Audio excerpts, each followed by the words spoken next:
How's everyone doing? Hey, Chief Trotter, thanks for joining us. This is the study session from 4 to 5:30. This is not the hearing will be at 5:30, where we do have a zone change out. The zone change we discussed out in Valley. But study session is just that. It's a study session with the commission going through the items they'll hear next month and other ongoing projects we have going on with the commission. But you're welcome to sit in on a study session and just observe what's going on. All right. Like, no worries. I just thought if you had any questions, I'd be here. If you don't anticipate anything, I'll go finish the Dodger game. All right. Yeah, but jump back on the same meeting at 5:30 for the hearing. At 5:30. All right. Yep. Sounds good. Thank you much. Welcome, Commissioner Leslie. How you doing? I am good. How are you today? All right. No complaints. I'm actually surprised. I got a brand new laptop yesterday and everything works on it. All right. I am going to share y'all's agenda. Get it to a reasonable size here. Good afternoon, Chair Burton. Good Hi. afternoon. Good evening. How are you?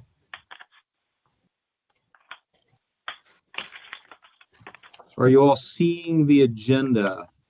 Yes. Yeah, yes. Good to know.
Someone down there.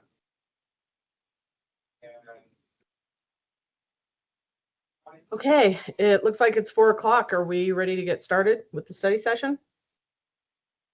Chair Burton, yes, we are. Looks like we've only got 2 commissioners so far. We've got 1 on the phone, and now we have 3. We have you, Chair Burton, and Commissioner Leslie, and Commissioner Tohi.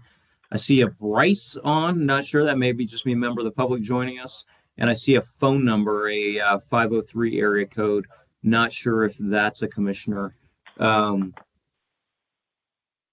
know that Commissioner Walsh is planning on using our Wi-Fi here at our office, so to join in. I'm not sure if she's here yet or not.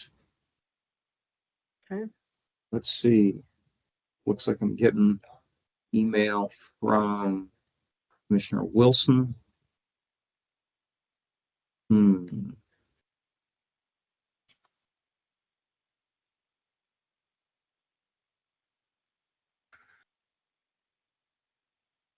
So much like we spoke earlier, Chair Burton just got an email from Commissioner Wilson saying he's there and no one else is. Oh, So there he is. He just popped in. Okay. All right. He just emailed in the link again. All right. Well, we've got I'm counting 4 of the commissioners. Yeah, it looks like currently. just 4. I mean, as long as you think we're going to have a quorum, I mean, we don't need it for the study session, so let's go ahead and get moving. We've got plenty to cover in the study session. And the first items in the study session may be less necessary. So we can go ahead and get going on those. So Chair Burton, if it's okay with you, we will start going through the items that are scheduled for hearing next month. Yep, let's go jump in. All right. So our first item for next month, and by the way, Chair Burton, as we discussed, we're going to try to go pretty quickly through these that won't require much discussion, to save more time for things that will require discussion. And we do have some discussion with you on the comp plan update, as we're really just a couple of months out from holding your public hearing to approve the updated comp plan. And we also want to discuss with you zoning ordinance amendments that we will be bringing to you. We anticipate in October regarding ADUs. So that's all on your study session agenda. But the first item for hearing next month that we will give you a quick overview on is CUP 2530. That's CUP for RV as a residence. Bob's managing that. So go ahead, Bob. All right. Thank you, Madam Chair. Thank you, Jess. And commissioners, this case is the Salinas RV as a residence. The applicant in this case is Jessica Salinas. And it's fairly simple, as you're probably used to with these. This is the vicinity map showing the location of it, which is down in the far southeast corner of the Valley area, the Valley subdivisions. And this is a nice little site plan she provided for us. So there's a lot of different things on here, including the garden area, and RV would be right over here. And this is a photo of the RV. And that is it. Any questions from the commission? I'm not seeing any hands raised. Thank you. Thanks. Next one, Madam Chair, CUP 2532. Also, CUP is a permanent residence, and Sophie will be presenting that. Go ahead, Sophie. Hello, Commissioners. This is McNeil RV as a resident, CUP 2532. The owners, the McNeil Family Trust out of Cave Creek, Arizona, and the applicant is Ryan Mahar of CD&E out of Flagstaff. The property is located at 6128 Big Game Trail in Elk Park Meadows, and the zoning is AR1. So this is a vicinity map showing the location of the property towards the southern edge of the picture. It's about 2 miles south of Lower Lake Mary.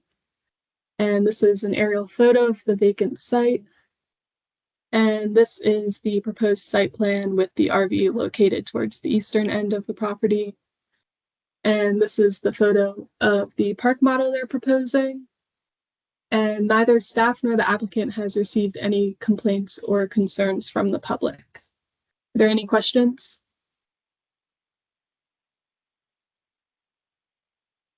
Thanks, Sophie. Next one is also Hold on. go Hold ahead. on, Vice Chair Wilson has his hand raised. Only because she said that they haven't received any inputs from the public.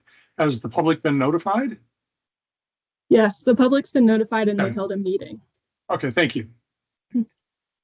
We've typically held typically the applicant has held their required neighborhood meeting for their citizen participation plan prior to the study session. All right, next one is Bob, also CUP for RV as permanent residence. This one's at Mormon Lake. Okay, thank you, Jess. Madam Chair, this case is the Dissler RV as a permanent residence. The applicant in this case is Rick Dissler. And this is a vicinity map showing the location of the property. It is in this, I believe it's called Lakeside Cabins subdivision. It goes back to 1926, so it's a really old subdivision down here. As you can see, it's down in the Mormon Lake area. And this is a vicinity map showing the subject property. And in this case, it is an undersized parcel because it's in that old subdivision. So it's only 0.28 acres. It's legal non-conforming because it was created so long ago in the AR1 zone. And he did have a neighborhood meeting, and there was some opposition in this case. There were 2 neighbors that indicated they were opposed to the project basically because they didn't think it fit the appearance of the neighborhood. In this area, there's primarily cabins, just cabins. So there was some opposition. That's something important to note. This is a site plan showing the subject property and where the trailer or the RV would go. As you can see, it's a little bit more than a quarter of an acre, so it is relatively small. This is a picture of the RV. And with that, do you have any questions? I do have a question. What kind of screening are they proposing? If they've already got opposition from neighbors, I think that's something that needs to be addressed. Madam Chair, there hasn't been any proposal for screening. Okay, I think that's probably something they should consider. Yeah, there may be some trees. I can look and see it on this. Yeah, there are some trees here, but otherwise, I don't know of any screening they're proposing. And you said the neighboring area is mostly cabins? So it would stand out. Yes, it's pretty much all cabins, and it's relatively full out there too. I mean, it's been there, like I said, for 100 years, almost 100 years. So, yeah, it's mostly cabins. It's not the normal place we can have RVs, I would say. Vice Chair Wilson, you have a question? Mr. Short, were the objections or the neighbors that objected adjacent neighbors or just neighbors in the area? I have not looked that up yet, Commissioner Wilson. Sorry about that, but I'll make sure to look that up to make sure. But they notified neighbors within 300 feet, not very far. That doesn't mean others didn't hear about it, of course. Word spreads sometimes. But I know someone had remodeled their house and they didn't think this is appropriate in that neighborhood. Okay, if we could know the answer to that question before the next meeting, that would be helpful to you. Thank you. But thank you. Thank you. All right, any other questions for staff on this one? Doesn't look like it. Okay, let's go on to the next one. Thanks, Madam Chair. Next one is CUP 2522. Zach Schwartz with our staff will be presenting that. Go ahead, Zach.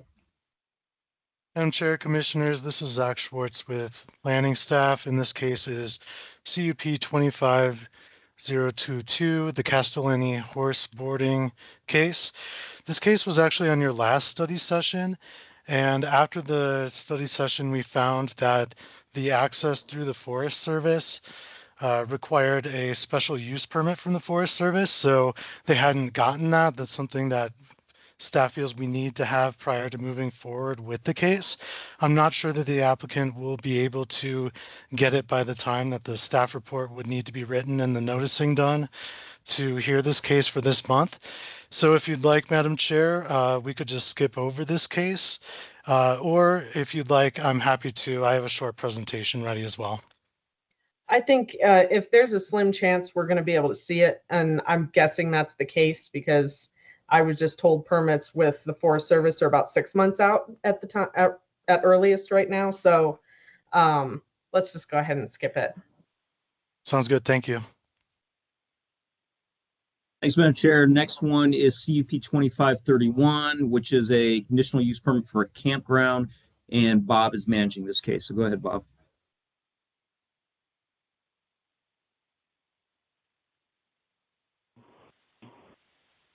Thank you, Jess, Madam Chair and Commission. This case is the auto campground, as Jess indicated. And in this case, it's located on Woodland Ranch Road. This is an area where there are some other campgrounds. So as you can see, it's like north of Valley. So Valley's south, Grand Canyon is north. There's a couple of these large development areas right here. Woodland Ranch is the more square lots, and this is South Grand Ranch. And this is the neighborhood map. So as you can see, Sage Valley's over here. That's a manufactured home park. And they are off of Woodland Ranch. Woodland Ranch is kind of an improved road, but it's a private road out in this Woodland Ranch area. And as you can see, Wonder Camp is up here. It has already been developed. Inspired Adventures Camp was approved last year, and it's being developed as we speak. And the subject property is right here, close by the other campgrounds. And this is the subject property, an aerial photo of it. And a little bit of information about the proposal. They're proposing 20 temporary dome tents. They're also proposing temporary restroom facilities that would be on a trailer. Seasonal operation, which is pretty normal for these, of course. They're required to be seasonal. They're talking about just one fire pit, fully managed and controlled by staff, rather than a bunch of fire pits. So just one at one spot. And then, of course, dark sky compliant lighting. This is a site plan showing their proposal. So you can see they plan on having the parking all up on the road with two different accesses off of this Woodland Ranch Road, of course. And then the tents would be dispersed out in here, this nice little heart pattern. So presumably that everyone would walk to their tents and park down the road. And with that, are there any questions from the commission? Vice Chair Wilson. Bob, excuse me, Mr. Short, could you go back to the topo map you had there, the previous line? Are those 1 foot or? I am not sure what those are. If you got closer, I know there is topography out here, but I'm not sure how steep it is. My concern would be emergency access to some of those more remote campsite locations. If EMS or somebody had to get there, how steep is that? And would there be any way for EMS personnel to access that space? Yeah, I just actually sent an email to Chief Trotter, and who was with High Country Fire Rescue, and to make sure that he's okay with the way this is set up. So we're working on that. And then there's apparently a road that is maybe abandoned or something crossing this property. Yeah, this is Cattle Guard Road. It likely is not a real. It's not an access easement that goes through here. In this development, Woodland Ranch, there are roads all around, or there are easements, and some roads have been developed. This is likely an old road that goes through. I don't. None of the other property owners are dependent upon that road for access. No, there is access all through here. I guess I should make sure because I have not looked at this one. This one is not for access. The lot to the northwest looks like it could, yeah. That's okay. Correct. That would be another question I would want to have an answer to. If you go back here, you can see there. It might come in from this direction, or it might come in from probably more from this direction because it's closer. But yeah, there may be, I mean, typically when these are broken up into, this is like a 40, they got broken up into 10s, they do some kind of access easement to it. Okay. But if we can get an answer to that before next month, that'd be great. All right. Thank you, Commissioner Wilson. Commissioner Leslie, you have a question? Yes, thank you. Mr. Short, I'm just curious on the Woodland Ranch Road. You said it's a private road.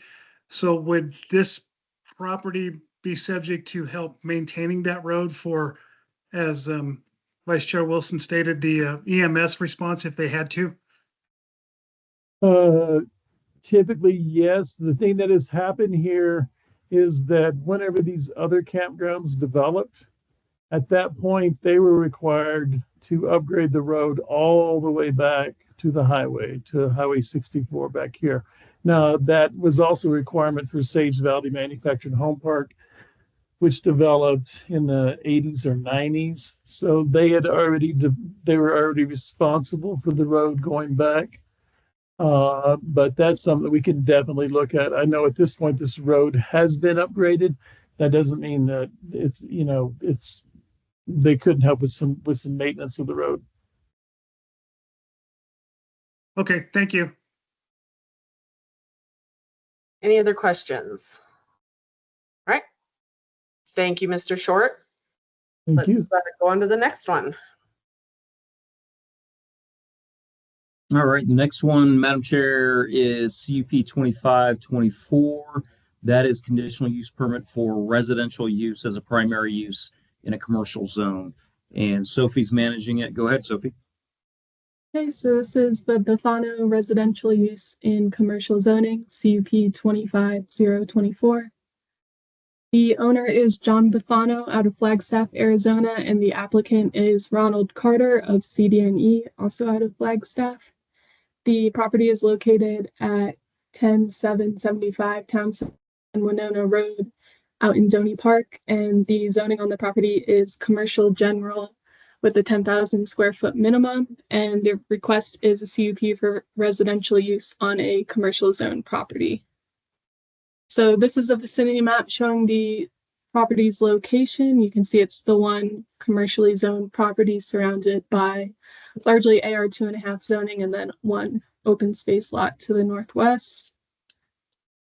And the request is for a CUP to allow use consistent with the surrounding agricultural residential zoning.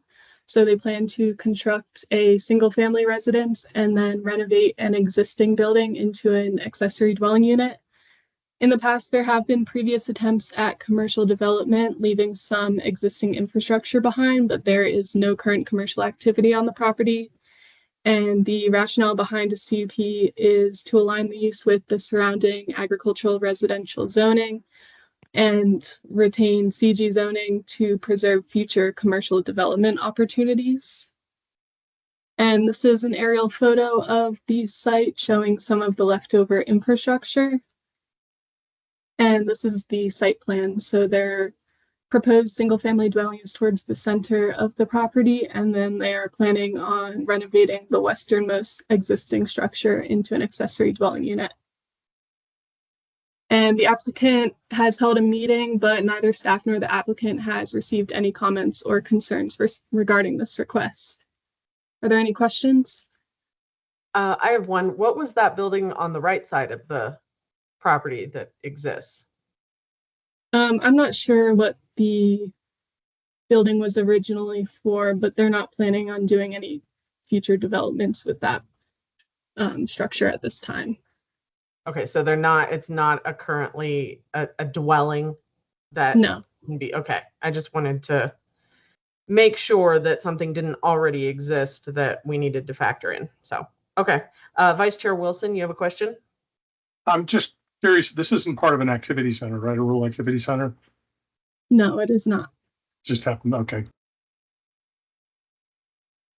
Commissioner Hayward, you have a question? Yeah, can I see the zoomed out zoning map again? Got it. Okay. Thank you. Sure. Are there any other questions for staff? Okay, I'm not seeing any. Thank you very much. Let's go on to the next one. Thanks, Madam Chair. Last one is DRO 2504, and Zach is managing this case. Go ahead, Zach. Thank you, Madam Chair, Commissioners. This is Zach Schwartz with planning staff, and this case is DRO 25004. It's the Village Camp Flagstaff expansion. Those of you who were serving on the commission in 2021 might remember a very similar case. The applicant in this case is Jacob Robinson of Ardura. Owner is Pine Valley Resort LLC. Property is located on Brannigan Park Road in Belmont. It's on the north side and to the west of the exit. Parcel size is 9.63 acres. And all of the zoning in Belmont is PC, planned community. This particular parcel is set to heavy commercial standards. And this request is for design review for an RV park. So in Village Camp Flagstaff exists right here, the phases 1 and 2. Here's the exit, and here's pilot right here. Brannigan Parkway is used to access these properties. So Village Camp phases 1 and 2 here. In 2021, there was approval for both of these properties through a DRO to expand the RV park. The DRO lapses 2 years after the approval if they didn't have if they didn't obtain a building permit or if they didn't ask the commission for an extension. So neither of those things happened and the approval lapsed. Now they're just looking to do the RV park on this property here. So for the aerial photo, you can see Brannigan Park. This is Forest Service Road 171 that reaches to the other phases. There's nothing on this property, no vegetation. So with this phase 3, the applicant is looking to develop an 86-unit RV park, also to have a registration and general store building that would be just over 5,000 square feet, and a cart barn for like golf carts that would be just under 3,000 square feet. These uses are permitted by right in the zone, so the commission won't be deciding whether the use is appropriate for the zone or anything like that. It would be just for the aesthetics and the site design, et cetera, as related to the DRO guidelines in the Belmont area plan. So here's a site plan. The applicant shows accesses off of Brannigan Park here and here, one off of Forest Service Road 171 here. Site plan shows the registration building here, and they show their maintenance yard in this area, but the smaller structure here would, inside of that, would be the cart barn. And then, of course, the 70 RV spaces that would fill out the rest of the parcel. So the registration building, it has, as requested, it has Douglas fir siding and gray metal, corrugated metal siding, as well as a gray standing seam roof. It would be approximately 42 by 46 and 21 feet tall. And it would include a wraparound on the northwest corner of the building for a covered patio. And here's a floor plan. I know you can't see it very well, but this area is for sort of the general store. There would be 2 offices and a restroom here, utility room here. Then accessible from the outside on the other sides of the structure would be shower rooms here and laundry area here for the RV park. The cart barn, it would basically match the registration building, except for without having the Douglas fir siding on the outside. And it would be approximately 70 by 40, 21 foot tall as well. Basically just open storage and maintenance area, except for a restroom and an office here. The site plan also includes an 8-foot standard trail, which is something that is shown. So this is the Belmont area plan future land use map, and that's something that the area plan wants to see be developed. So the applicant does show that along the rear here. And so, excuse the messiness of this slide, but it includes details on fencing, signage, landscaping, and lighting.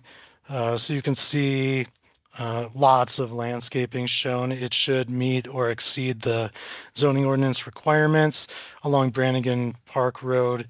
The applicant is also showing a berm that I have details on the next slide, but it acts as sort of a buffer from Brannigan Park and the highway on this side.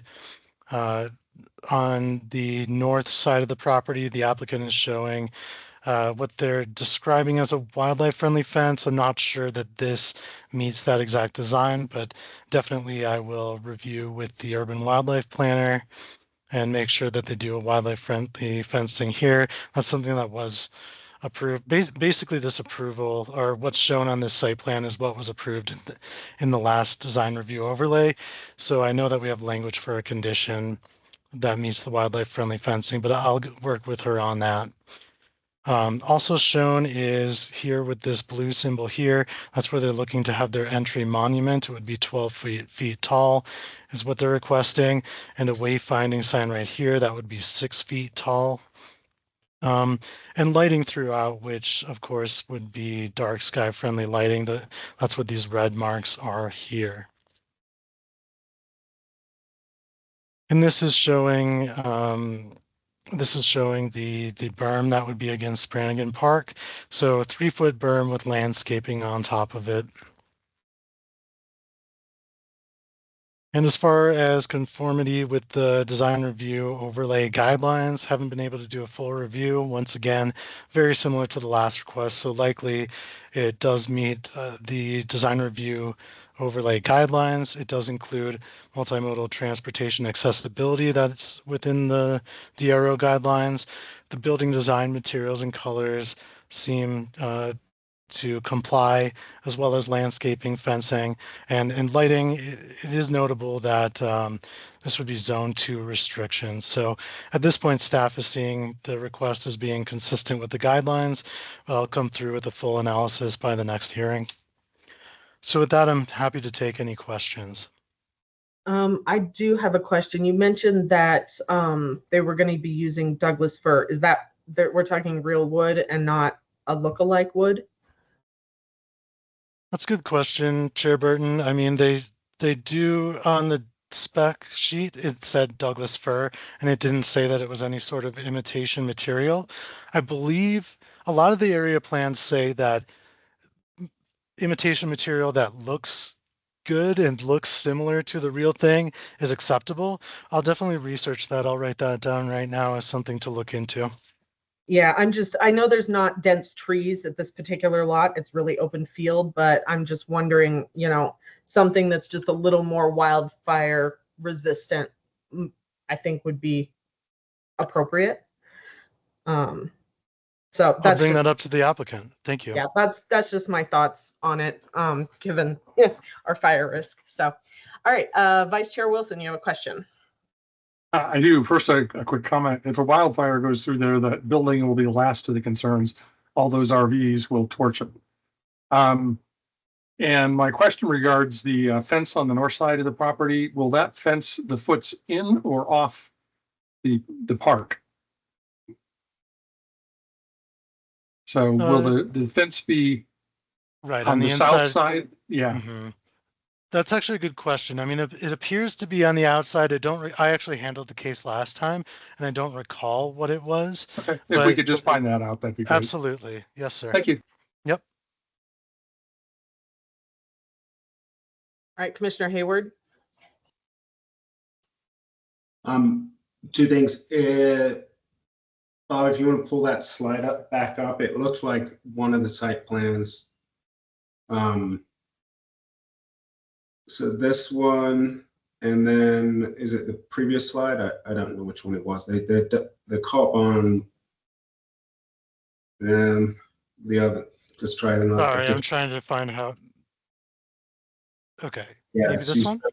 Yeah. So this one and the other two, the caught on and the chicken building, the site plans don't match.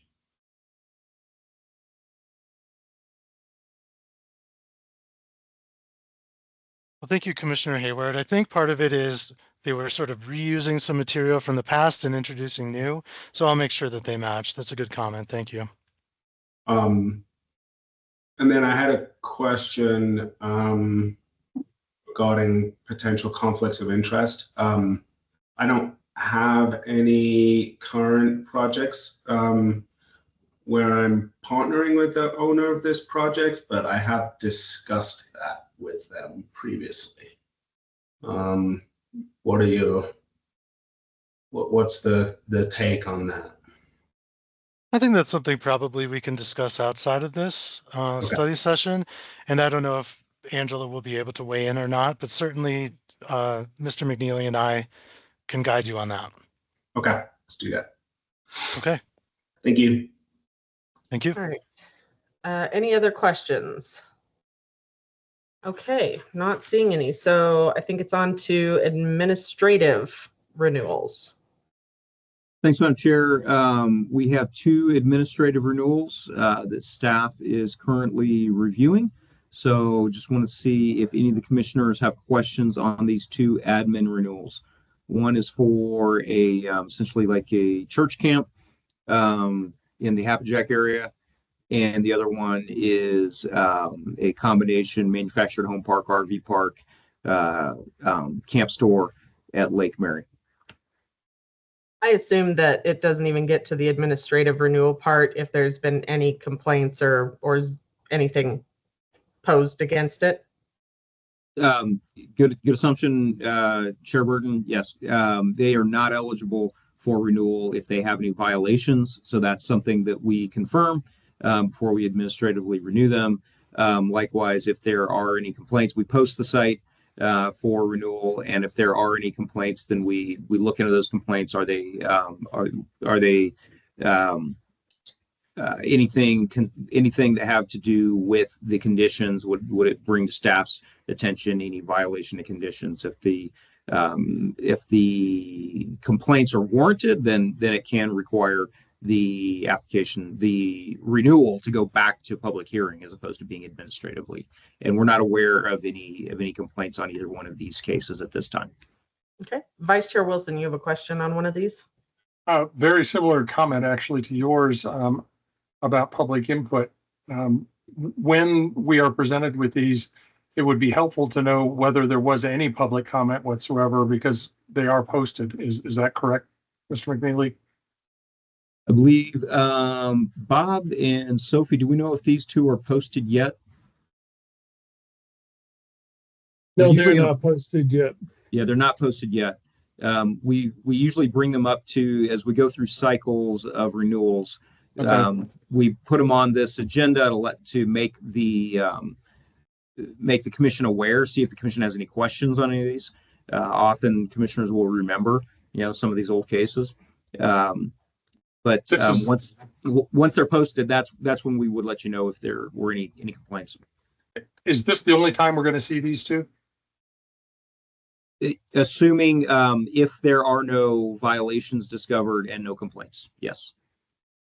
Okay, it would just seem more logical to post it, get public input, and then ask our opinion, so that we can make an informed position rather than waiting to see if there is some at a future point. So just a thought to share. Thanks. Absolutely. Thank you. I see a Tina with their hand raised. Is that Commissioner Berger?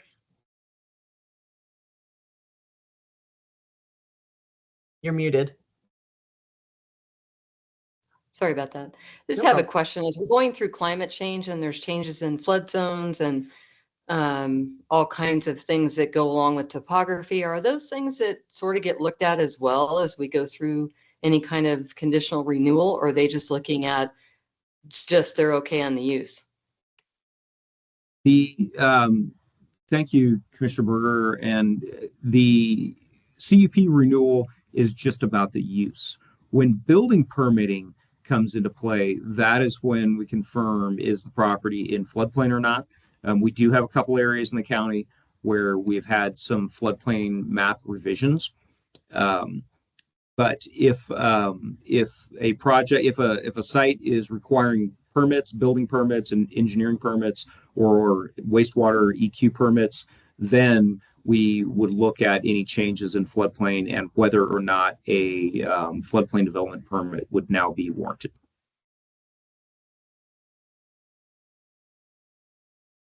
Any other questions, Commissioner Berger?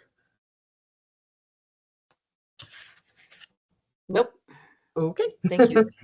Any more questions about the administrative renewals? Okay. I'm not seeing any. Mr. McNeely, let's go to the Community Development Department update. Thank you, Madam Chair. And Melissa will be taking you through this discussion on the Flagstaff Regional Land Use Plan update. I'm going to make this a little bigger for you. And the comp plan update. So Melissa, go ahead. Thanks, Jess. Good evening, commissioners. And we'll just talk briefly about the Flagstaff Regional Land Use Plan. The plan is, the public hearing draft is actually now available. When we wrote this agenda, it was being released at the end of July. It is out now. And so that's up on the city website. If anyone would like the link to that, I'll be happy to share that with you. And then these hearing dates are set for City Planning and Zoning Commission and City Council. The locations are still being ironed out, so they should be determined and decided upon this week. And then there'll be a postcard mailer that will go out, I believe, to the, okay, we're seeing a different view right now. If you go back to the agenda. Sorry. So there'll be a postcard mailer that will go out announcing these same hearing dates. So there are, the city has what's called a citizen review session. That's August 27th, which is the same night as your hearing next month. And then public hearing number 1 is September 10th. And then public hearing number 2 with the Planning Commission is September 24th. So their Planning and Zoning Commission will have essentially 3 different meetings, 2 of which are public hearings. And then that will, depending on how it moves forward, assuming it will move forward to City Council on October 9th. And then remember, this is all in advance of the ballot measure, which is scheduled for May of 2026 for city residents. As we've been letting you know, that we're planning on scheduling public hearings on the regional plan with county commission and board of supervisors after our comprehensive plan process has been concluded. So after that's been adopted. So we can go ahead and just, I'll just go ahead and send the link to the public hearing draft to all of you. And so you have that available and can look at that. But I guess just pausing here for a moment, we've got some additional, obviously, study session opportunities before this comes to you as public hearing. And, we'd like to know from you how much of a deep dive, if you will, you want to take to really learn more about that regional plan. We do have some time, but it's something that, if we can start planning for that now, it would be helpful to us so that we know what to prepare for you later. We can come back to you on that, but just something to think about. And, I know that there have been, during this 3-year process, we've been trying to keep you up to date on all the nuances of that plan.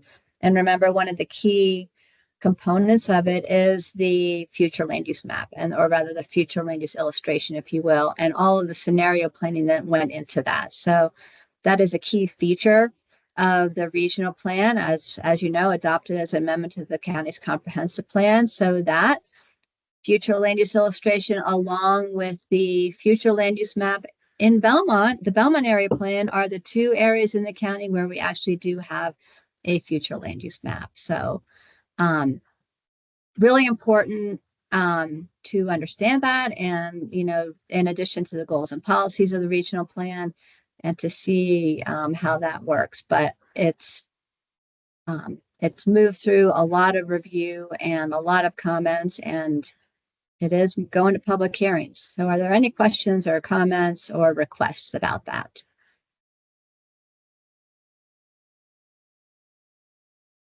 I'm not seeing any.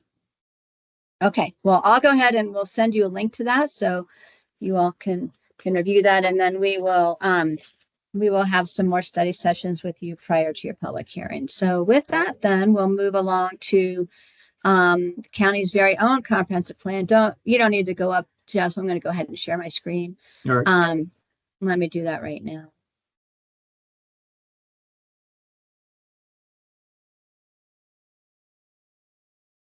And this will be quick. Just do a quick view on where we are with the comprehensive plan. And the 60-day review is concluded. So again, just a visual on the size of the county, and the 60-day review was ended on July 18th. So what was that now? Just about 2 weeks ago almost. We received a total of 195 comments from pretty much across the county. We'll talk a little bit about those. But first, I did want to give you just an update on the schedule for adopting the comprehensive plan. The advisory group will be meeting again on August 7th. That is in a week from tomorrow, to go over the comments that we received and to talk about several comments that need additional input from that group. So that will be next Thursday starting at 5. And then, as you all know, we have an opportunity where you all can join with the Board of Supervisors in another joint work session in the council chambers. I'm looking at this. I believe that actually starts at 3:15. Is that right, Jess? I will check real quick. On August 26th. The exact same thing. Yeah, so I'll correct that, and we'll send you a meeting invite. But I do believe that begins at 3:15 on August 26th in the council chamber. So again, an opportunity to meet jointly with the Board of Supervisors and again, go through some specifics about the comprehensive plan and talk about some of the comments that need some discussion. And then the very next evening is your regular work session. So we can again go over more of the details of the comprehensive plan, because then we do have our first public hearing scheduled with the Planning and Zoning Commission on September 24th. And that would be the time when you would consider making a recommendation to the board to adopt the updated comprehensive plan. So I'll pause there for a second. And you can also see September 9th, and we also have an opportunity just to give an informational update to the Flagstaff City Council about where we are with the comprehensive plan, since they've heard so much about the regional plan, and we thought they might want to know a bit about the comprehensive plan. We will, of course, during the public noticing for the comprehensive plan, be notifying all of the jurisdictions in the county, like we did with a 60-day review. And then the newspaper noticing is quite extensive as well. So I'll just pause there for a second, and then we'll talk about the final dates for the comprehensive plan. Does anyone have any questions or comments about the schedule going forward? Commissioner Best. Thank you. I got on the plan yesterday, I think it was, and I could not access the comments. And I'd kind of like to print out, I made a few comments that I might want to print a few of them and have them in hand and go to the August 7th meeting, just in case I can comment there. Is there a way that I can see the comments?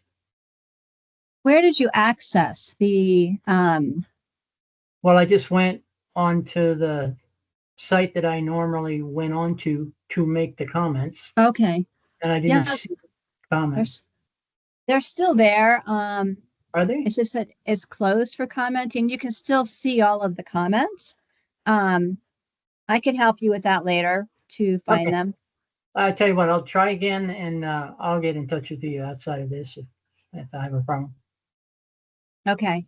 Any other questions? Thank you. And Melissa, you are correct on the August 26th joint work session with the Planning and Zoning Commissioners in the Board of Supervisors chambers with the board. That will be at 3:15, not at 4. Okay. So please come at 3:15. Yeah, we'll send you a meeting reminder on that.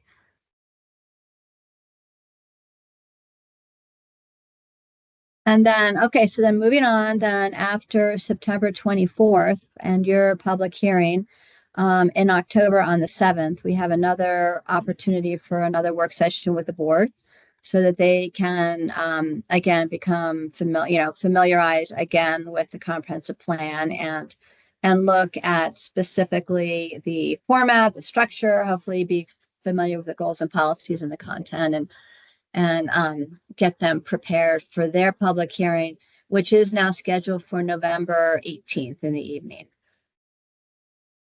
And just remember that that's adopted by resolution, and that would take effect 30 days after it's adopted.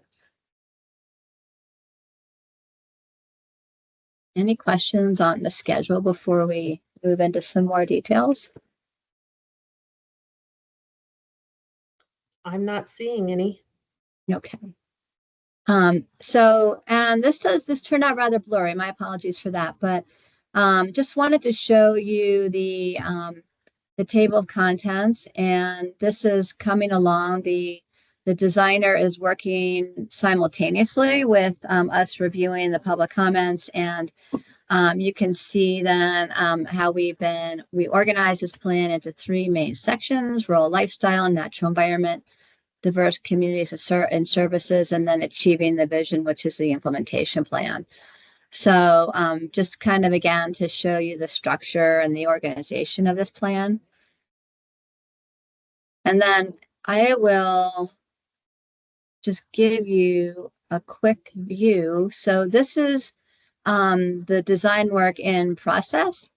You can see then that it is in a horizontal format, and there's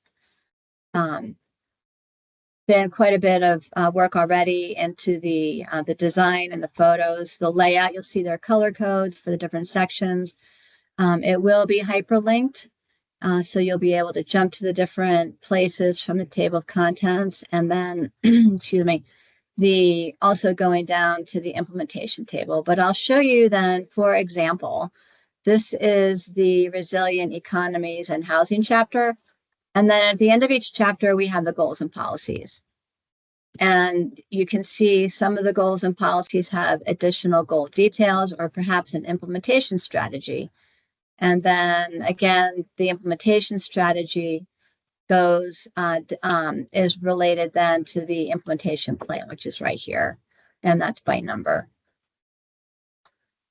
So this is how it's starting to look, or rather it is how it looks in the design phase. And this is not ready yet to be published, but it's certainly far enough along that we can show this to you tonight to give you an idea of how this is turning out. I guess before I leave the screen, any thoughts on this?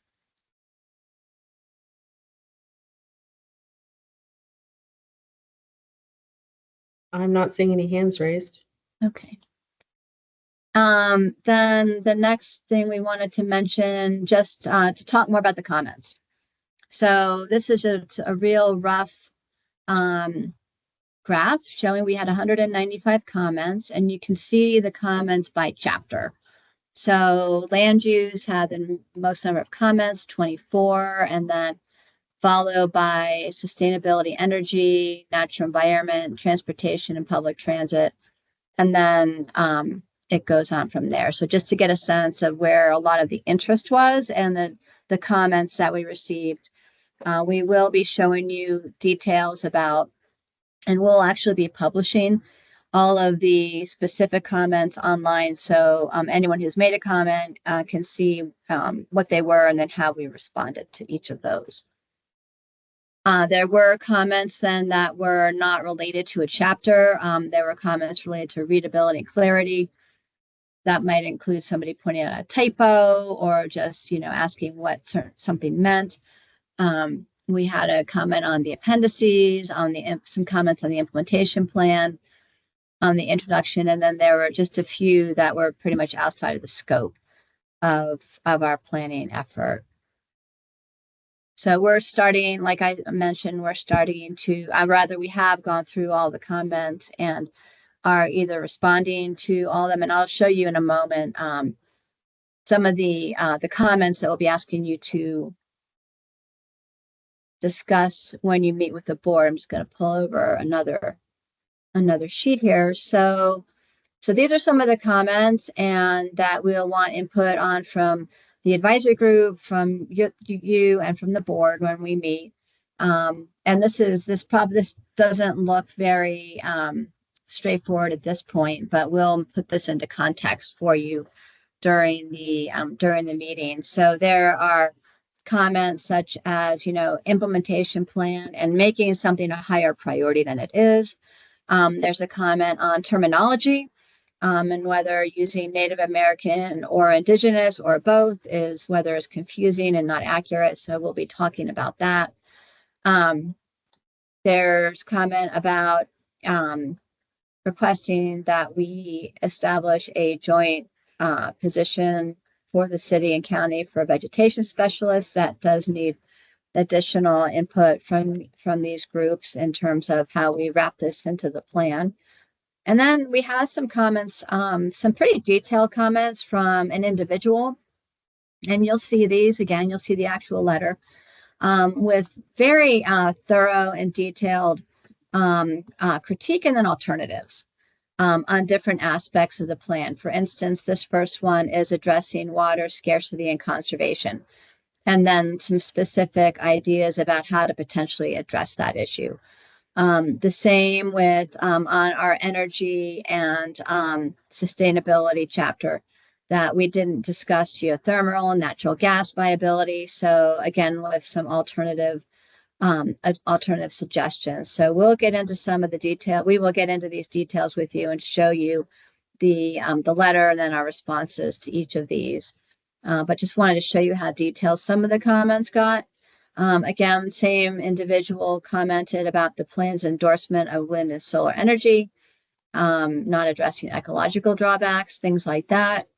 And then just goes on and talks in more detail about sustainability framework, the sustainability goals, and then how that could be potentially brought in to include other types of energy sources.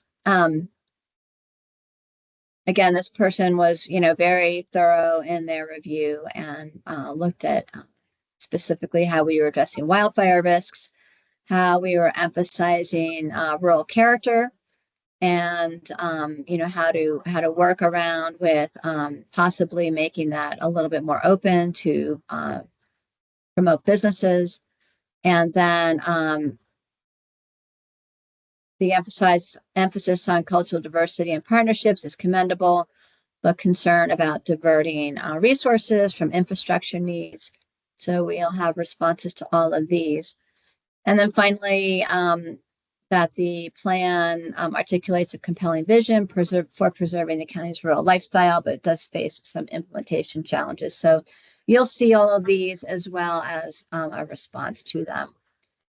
Do want to let you know that we received a detailed comment from the town of Tusayan, from the mayor and vice mayor, concerned with impacts of growth in Valley and stresses on the Tusayan Fire District. So that is something that we are looking at responding to now, and certainly it'll be something for you all to take a look at. And then this last line here, see table in the email, we received multiple comments from Arizona State Land Department with specific notes on different items in the plan. So we, again, will have a response on those. Many helpful comments. In the 195 that we received, it's actually more than 195 when you look at the individual comments from state lands, but we'll share all these with you. So don't want to be too overwhelming at this point, but we'll prep you with these in the report that you'll get prior to that August 26th joint work session. So you'll have over a week to look at that. And I just wanted to wrap up and ask if you've got any questions or comments right now, and more importantly, to ask what you think you might need to help you work through this, besides all of the details about the public comments, as well as looking at the actual plan itself. So we are working on having the public hearing draft prepared by September 1st, but we'll certainly be sharing this with you before your August work session. Commissioner Best. Thanks. I did just go in the way I have normally been going in, and I could not see the comments.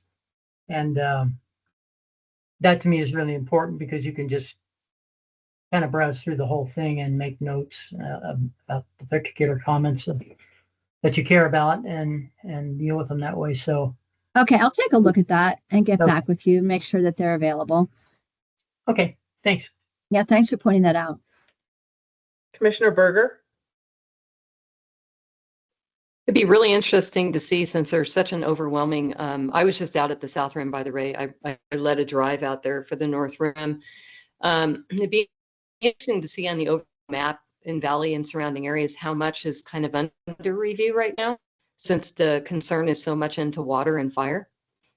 Could you repeat that? You broke up a little bit.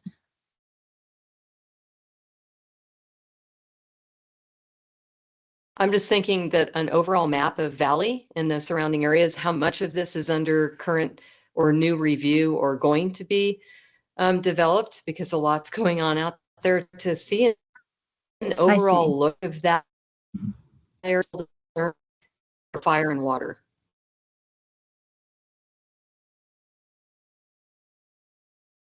Thanks. I think what I heard was that you'd be interested in seeing a map of Valley and potentially where this, where newer development has occurred. And yeah, we had, so the Valley area plan was the current Valley area plan was written and adopted in 1999, I believe. And then it is due for an update. And as you all know, then once this comprehensive plan is done, then the Board of Supervisors will make a call and direct staff which area plan to work on updating next. So that kind of detail will certainly be part of the analysis for that area plan update. Thanks, Melissa. Commissioner Best, do you have your hand up? I do. In that regard, I don't know if there is a map that shows fire districts in the plan or not, but there is one. Okay. All All right, I'll start by looking at that, but that is an issue that keeps coming up. And since the town of Tucson has mentioned it, that makes it more interesting. Thanks. It is something that at this scale may be harder to see. One thing that we are working on along with the plan update is putting together an interactive map site. So you would be able then to zoom in and look at those individual maps in more detail on the internet. So I'm just looking now for that map so you can take a look at, give me 1 second here.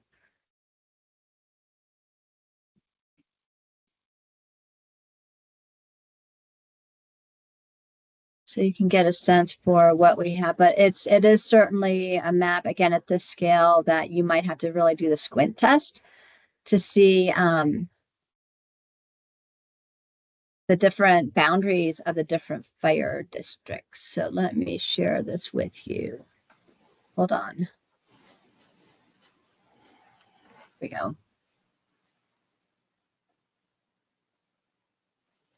So this is the, and it's probably going to be, I'll try to zoom in as much as possible. But here you can see all of the fire districts.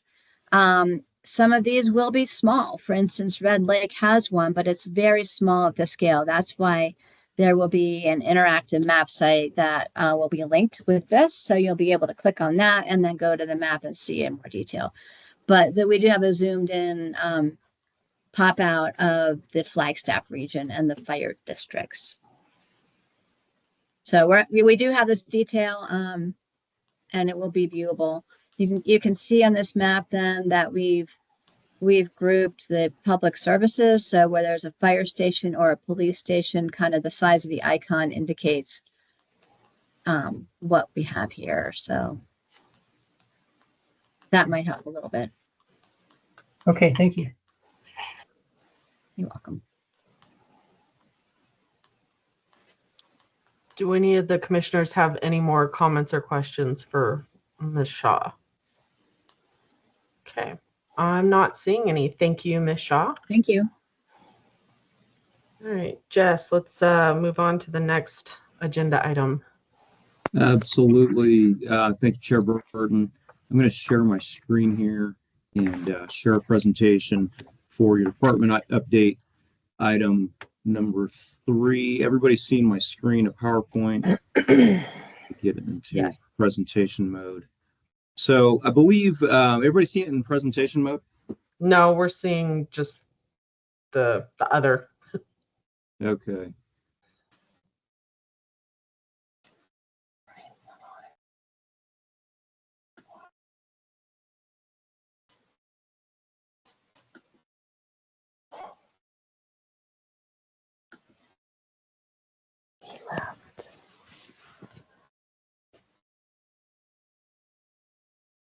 Get this into presentation mode.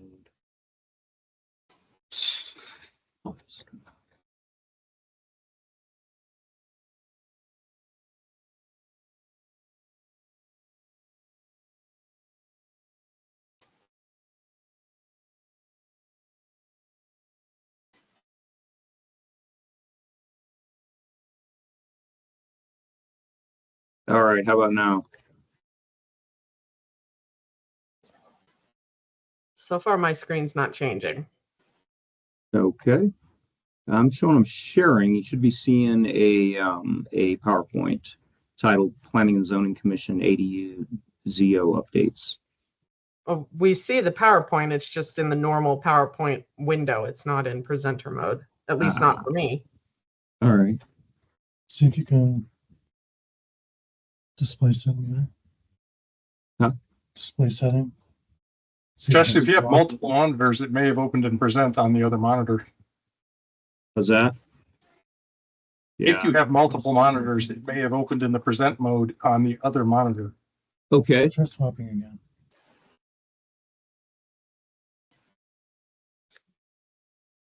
Try to make some.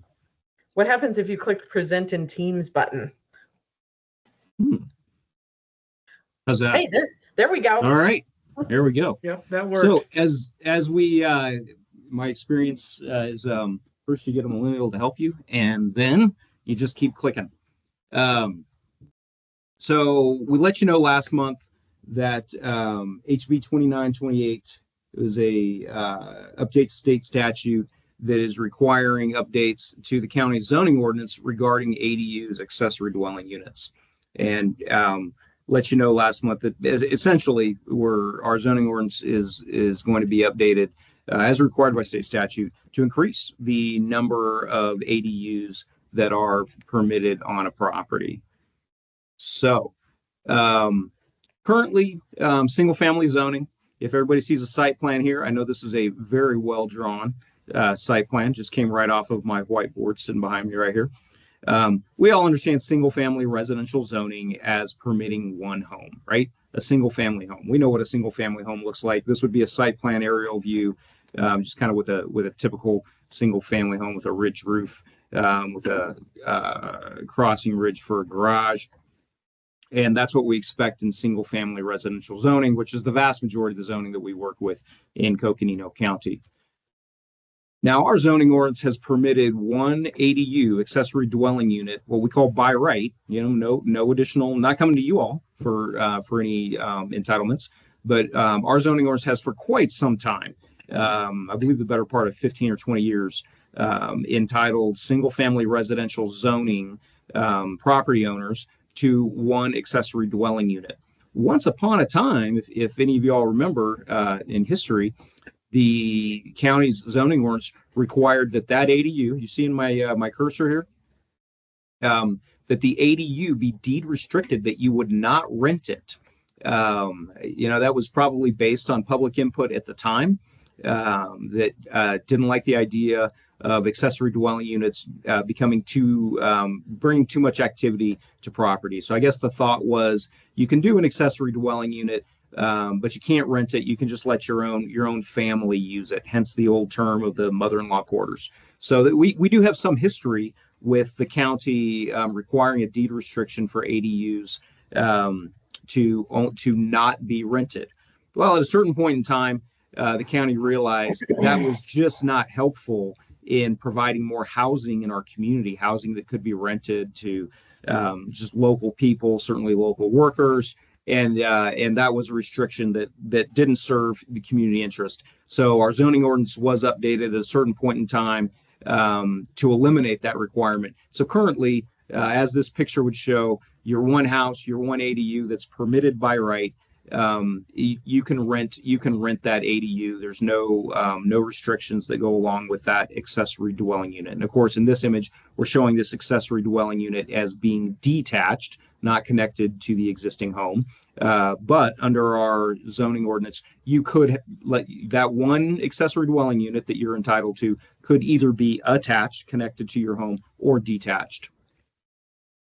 Per this state statute update, per HB 2928, all single-family residential zone properties within our county are going to be entitled to two accessory dwelling units. Okay, one will be required to be attached, connected to the home, and one can be detached. So that's a big change. That's a big update. Just FYI, as you might assume, most of the ADUs in our county have been detached. That just seems to be a preference. People like the idea of a casita, the accessory dwelling unit guest house being detached, maybe a little more privacy. But this is what HB 2928 now entitles on all properties in the county is one attached and one detached ADU. Now, if you happen to be on a property that is 1 acre or larger, as we all know, that's quite a few properties, probably the majority of the properties within our county, you're actually entitled to now a third ADU, one attached and a second detached. We think with this scenario that with this entitlement that we will update our zoning ordinance to reflect per state statute, we think we're not going to get as many takers for the attached ADU. The detached ADUs seem to be a lot more popular. So this illustrates what a 1 acre property or larger will be entitled to in the future is 1 attached and 2 detached. This is what it'll look like on a 1 acre plus property. The house and these 3 ADUs for the 1 acre plus property. One thing that we will point out on the 1 acre plus properties that would allow the second detached ADU is that HB 2928 states that the county may, should the county decide, require that this second detached ADU be deed restricted for affordable housing. And they define that specifically to being rented to someone, to a family or a person who is under 80% AMI. Somebody remind me what AMI stands for. Area median income. So our HHS currently does qualify people in our county for different programs in which they verify, and this is a very standard measure that someone, an individual or family, is under 80% AMI, area median income. And that chart is actually available at the HHS website if you wanted to see what those amounts are. So again, this is a May, and this is a discussion I wanted to have with the commission in your study session here, is discuss what the pros are. All right, we know from our comp plan update and all the community input that we've received in updating our comprehensive plan that the community is very concerned about affordable housing. The community needs affordable housing, no doubt about that. So that's a pro with this opportunity to make the choice as a county to require that this second ADU on properties of 1 acre and larger be deed restricted for affordable housing. The other pro would be if that second detached ADU is restricted to be affordable housing, that would limit that ADU from being short-term rented. We have STR is our acronym for short-term rentals, such as Airbnb, VRBO. The county has a short-term rental ordinance that our department administers, and the county under that ordinance has an STR permitting process. So all short-term rentals are required to be permitted. We're currently at right at 1,000 in the unincorporated county permitted short-term rentals. So the pros, we need more affordable housing. This would limit those second detached ADUs from becoming short-term rentals if we go this route of restricting them for affordable housing. The cons, this is difficult to administer. This would be tough to confirm at all times. HHS, I met with Director and Deputy Director of HHS, Health and Human Services Department for the county yesterday. They would be willing to income qualify people to confirm that they would be eligible to rent this restricted affordable housing ADU. The Community Development Department, our department, as the building permitting agency, would be required to attach that deed restriction we discussed to the permit in our permitting system. Wouldn't be an easy way to administer it, but we realize you all as the commission have input on how we amend the county's zoning ordinance. You'll be making a recommendation to the board, and we anticipate that possibly the board will be wanting to take this opportunity that state statute is offering us. So with that, in your discussion, I'd like to let you know there are some setback considerations. As you know, the zoning ordinance regulates setbacks.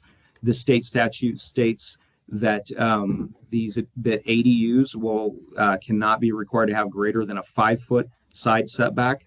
We don't see that being an issue, especially on the large lots, because if you have a lot of room to work with, you probably don't want to put your ADU at a 5-foot setback. Regardless, that's what state statute states. So we will be required to have our zoning ordinance reflect that requirement. We do have ADU size limitations. Currently, the county's zoning ordinance limits accessory dwelling units to half the size of the primary dwelling, not to exceed 1,000 square feet. The state statute is a slight change. They are requiring us to update our zoning ordinance to allow the ADUs to be 75% in size of the primary dwelling, but also not to exceed 1,000 square feet in size. Currently, our zoning ordinance has some separation requirements that encourage clustering of accessory dwelling units on a property with the primary dwelling.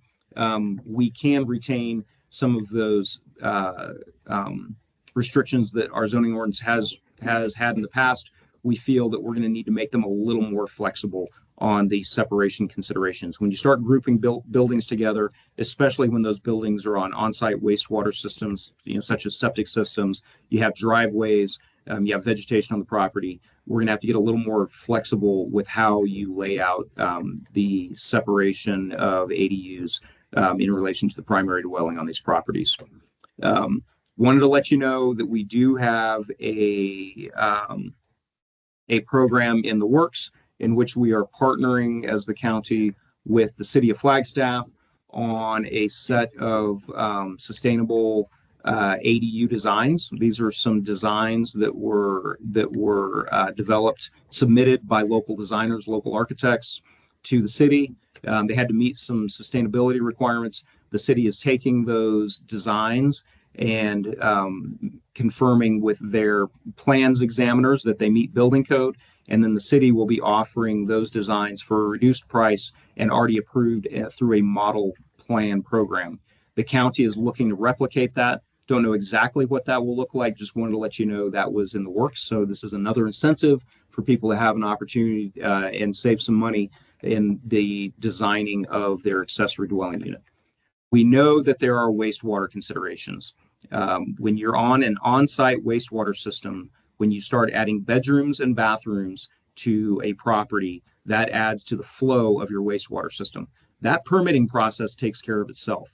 When you submit for a building permit to add bedrooms or bathrooms to a property, there's a requirement that you take a look at your wastewater system, and it's reviewed by our environmental quality staff to confirm that the wastewater system can accommodate those increased flows, or that wastewater system will have to be increased in size or create a new wastewater system on the site to accommodate these. So that becomes a limiting factor that often just the expense alone limitations on space on a property.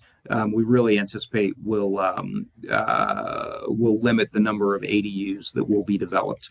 We want to get your thoughts on the affordable housing restriction for this second detached ADU.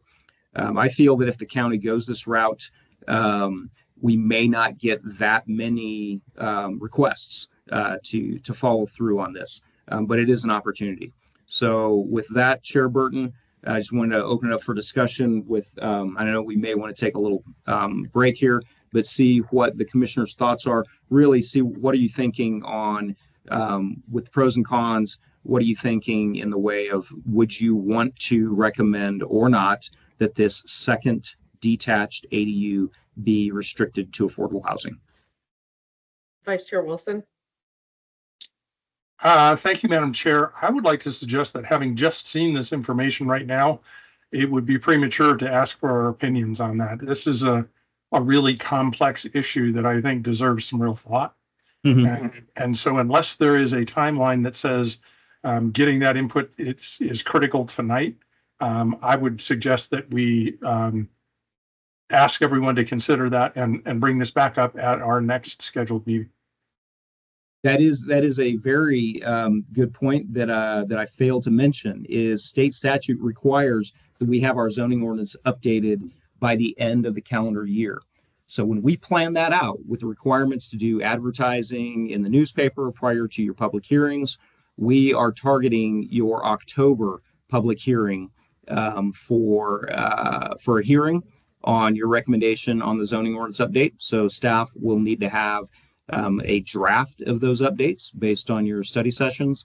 If we get a recommendation from you at the October hearing, That will give us enough time to get it in front of the Board of Supervisors by the end of the calendar year. We start running into holidays there. So there is a little bit of a time consideration, but certainly we have next month's study session to discuss this as well. Thank you. I think that's a great plan. Commissioner Best? I agree with the general sentiment of Commissioner Wilson's question. Am I correct in thinking that, excuse me, it is our option to make affordable housing, the second unit affordable housing, or not? Correct, Commissioner Best. It is our option. That's the real question. That's the real option that the county has with this legislation, is to make that second detached ADU restricted to affordable housing. And please keep in mind, by making that second detached ADU restricted to affordable housing, it would also prevent that second detached ADU from being short-term rented, which is a consideration that always comes up with housing discussions. Well, it might be interesting if you continue your discussion with Health and Human Services, how exactly a person would do this. Mm-hmm. It might be a little off-putting for the average citizen to try to figure out the processes to go through. Would there be somebody at the county who could help them put this together if we decide to go this way? Thank you. Yeah. One thing that I wanted to ask, if you put a restriction on the second detached ADU, that's only if they want to rent it, correct? If they just want a second ADU to use for their family who lives in another country and comes 3 months out of the year, that's not an issue, correct? We're only talking about in terms of renting it. Very good question, Chair Burton, and that's something we've discussed among our staff. We could easily see where if someone wants this second detached ADU, they know they're required to deed restrict it, record that deed restriction. They could follow through on that, and you're correct. If they're not renting it out, it's a non-issue. If they're just using it for their family, then they wouldn't need to go through, having someone income qualified to rent it. They could just have it and use it for their family. And as we've discussed, they wouldn't get a short-term rental permit for that unit.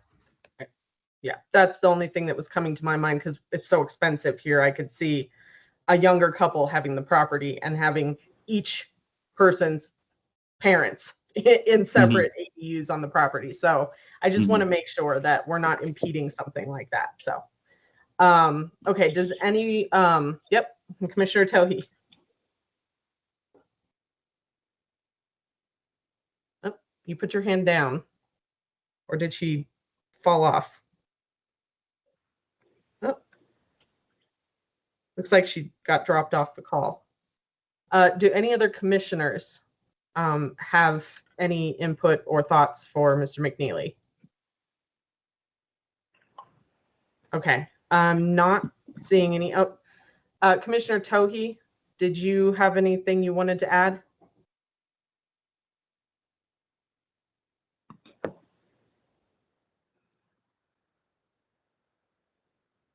I'm still here. I have no clue what happened. That was so odd. The only question I had was regarding process. So let me give this an example. So it would only apply on the second detached. So if a person wanted to have first maybe do the attached one and then have a first detached. So if that's the only two they want to have, then they don't have to go through this process until they want that second detached. Correct. Okay. That's all thank you. Okay. If no other commissioners have any comments, then I'll say let's move on to the last item so we can slip a 3-minute break in here before the public hearing starts. Okay. Thank you, Madam Chair. The last item for board update was just to let you know that at your August 26th joint work session with the Board of Supervisors on comp plan update. We were going to take that opportunity to have you in person and be there in person with the Board of Supervisors to recognize John Ruggles for his service on the Planning and Zoning Commission. So John is available that day and can be there. So just want to let you know, I've had questions from several of you on, hey, what are we doing to recognize John Ruggles for his service? That's our opportunity. And certainly, I hope that's even more of an encouragement for you to attend that joint work session so you can join in thanking John for his service. Great. I'm glad they're doing that for him. All right. Open it up for Commission and Staff Roundtable. Commissioner Best. You're muted, Commissioner Best. Commissioner Best, you're muted. I met somebody on the street today I've known for 20 years and they didn't recognize me. So it's me. I developed a relationship with a surgeon 10 days ago, and it was such a close relationship, and he thought he should cut my beard off so he could slice and dice me. And he saved my life, so I can't be too angry about it, but look a little different. Just when, if I meet you on the street, I wanted you to know who I was. So thanks. All right. Do any other commissioners have anything for roundtable? If not, And let's. Chair Burton, could I talk to you for a second after we clock out? Sure. Do you want to just call my phone afterwards, or?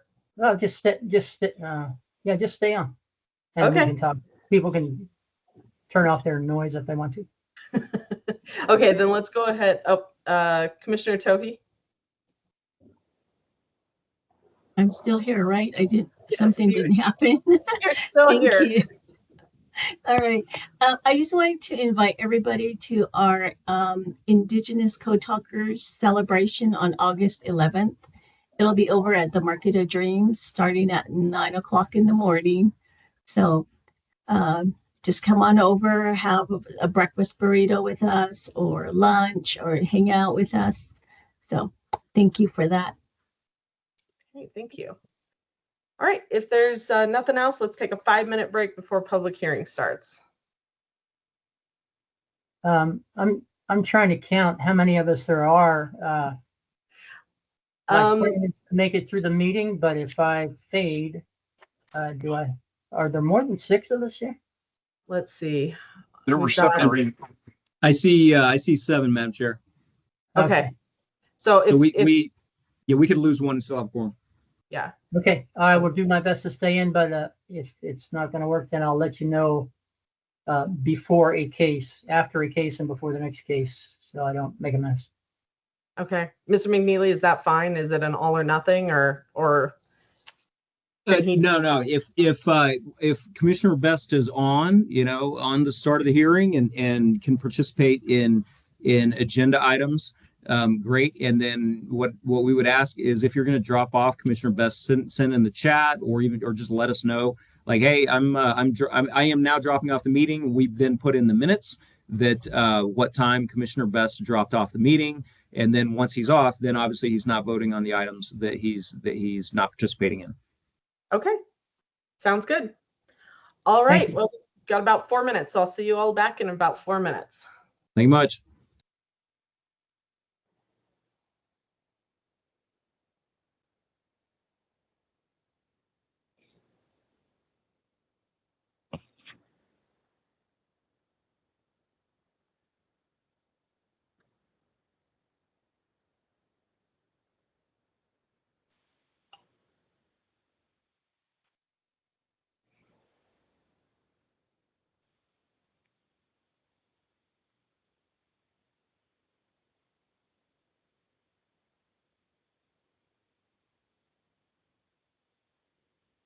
I guess you got 3 minutes. The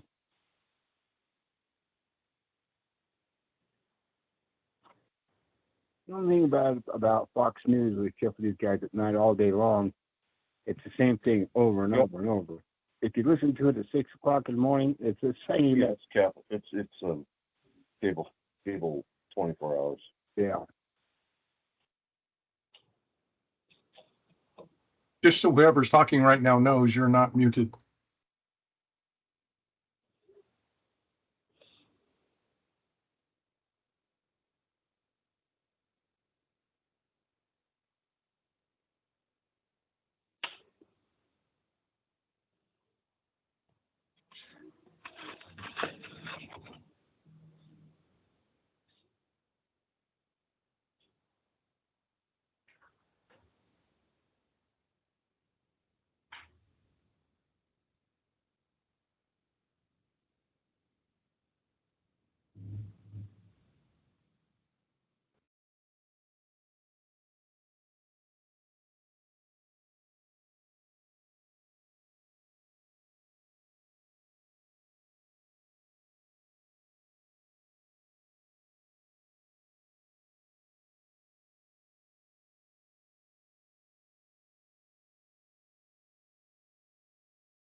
All right, Mr. McNeely, is staff ready to go?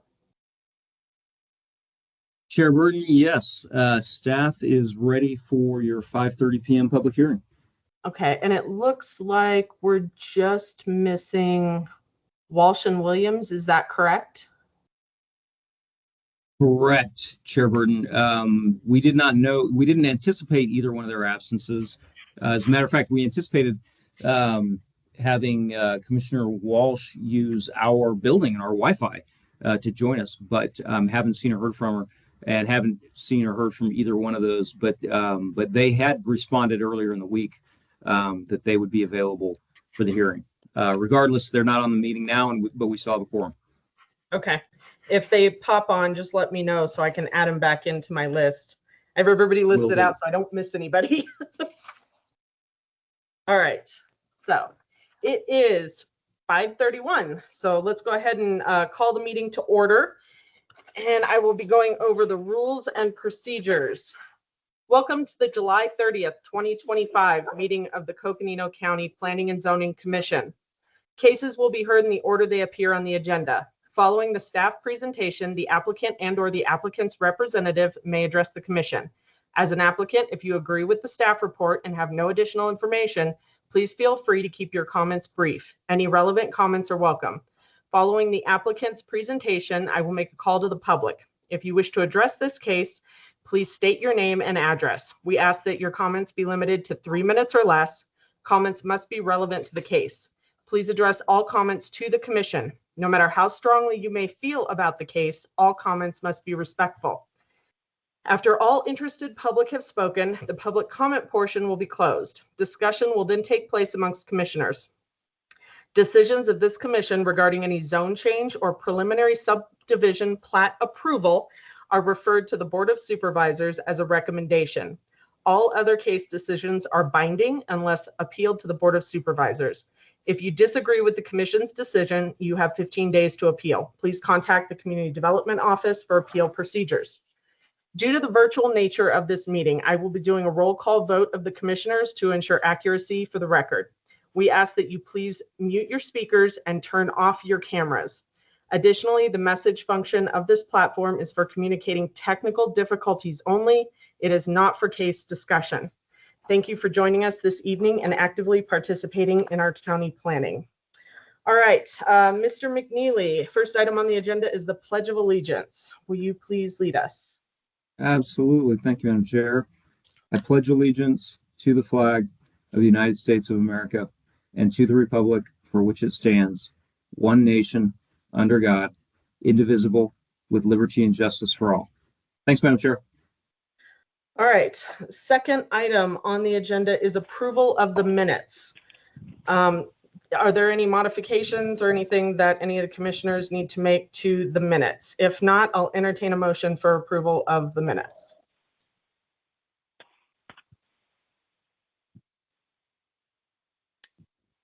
Anybody? I guess I'll make a motion to approve the minutes.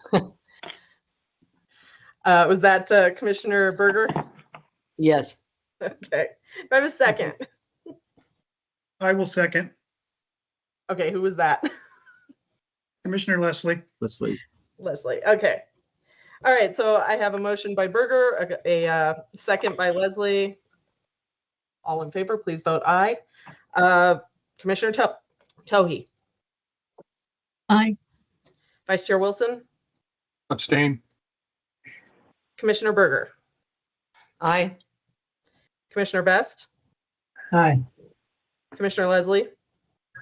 Aye. Commissioner Hayward. Aye. All right, and this Chair Burton, I also vote aye. Motion passes. Third item on the agenda is a call to the public for items not on the agenda.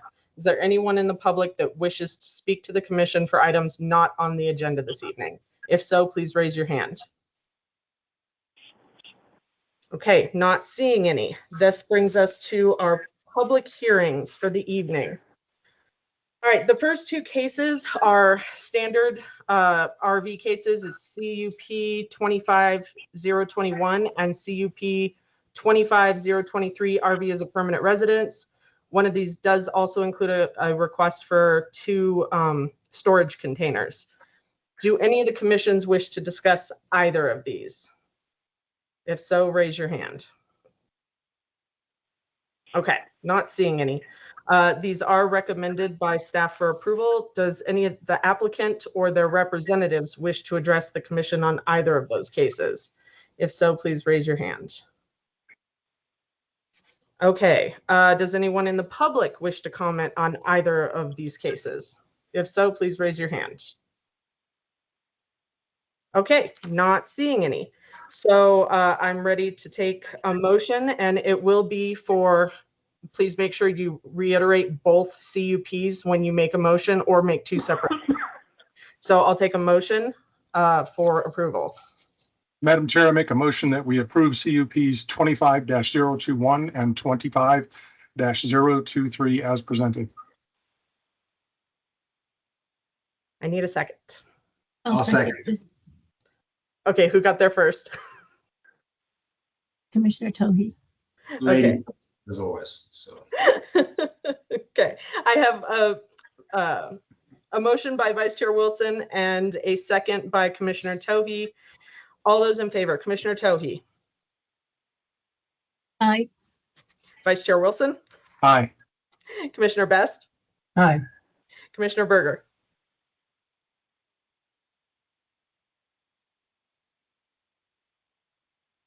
Sorry, aye.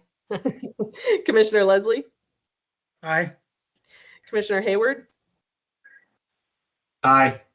And this is Chair Burton. I also vote aye. Motions pass unanimously. All right. Next item on the agenda is SUB-25-003. It's a subdivision near the Mormon Lake area.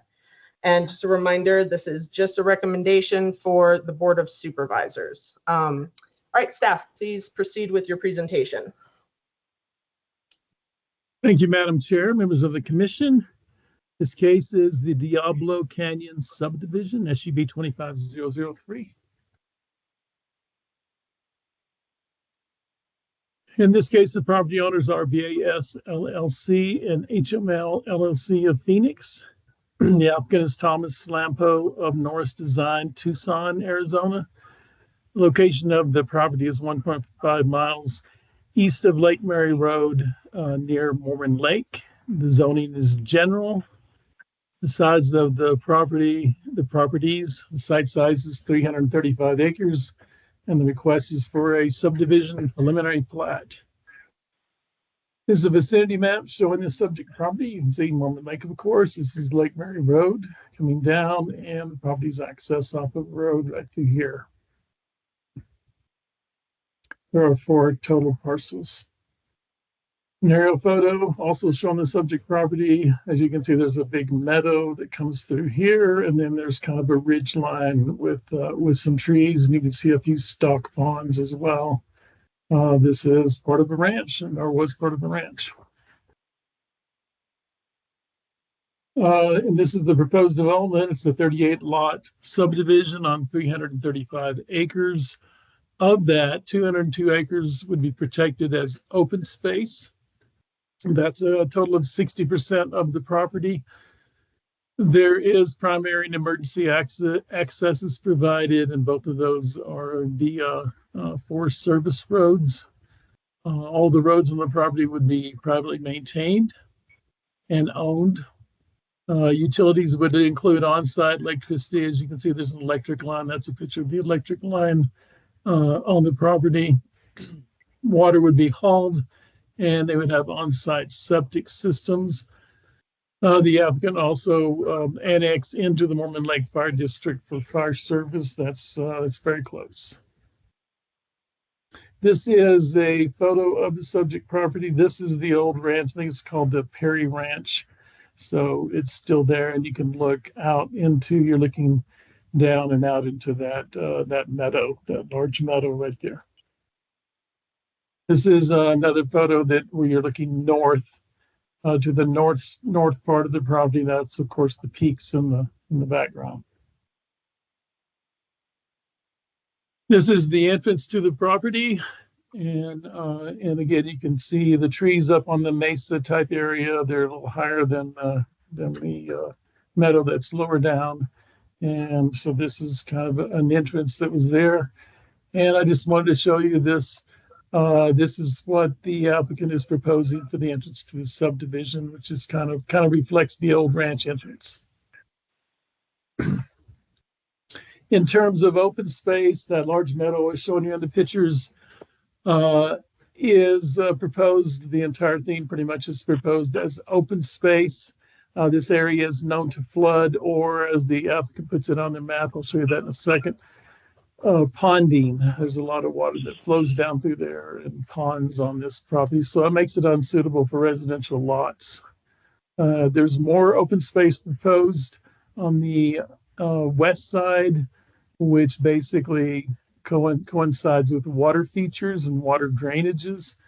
As I was showing you before, there's several stock ponds on the property, and that's where the water flows from there down into the meadows. So what happens is those kind of work together. So they create a natural drainage for the subdivision as it goes through those ponds and then down onto to the meadow. There are also some large trees and rock outcroppings. There's quite a few trees on the property. There's a tree inventory provided in your packet that shows all of the trees. Those are not in the open space, but those would be protected by building envelopes and also the design of the roads to the subdivision, which is made to miss the larger trees.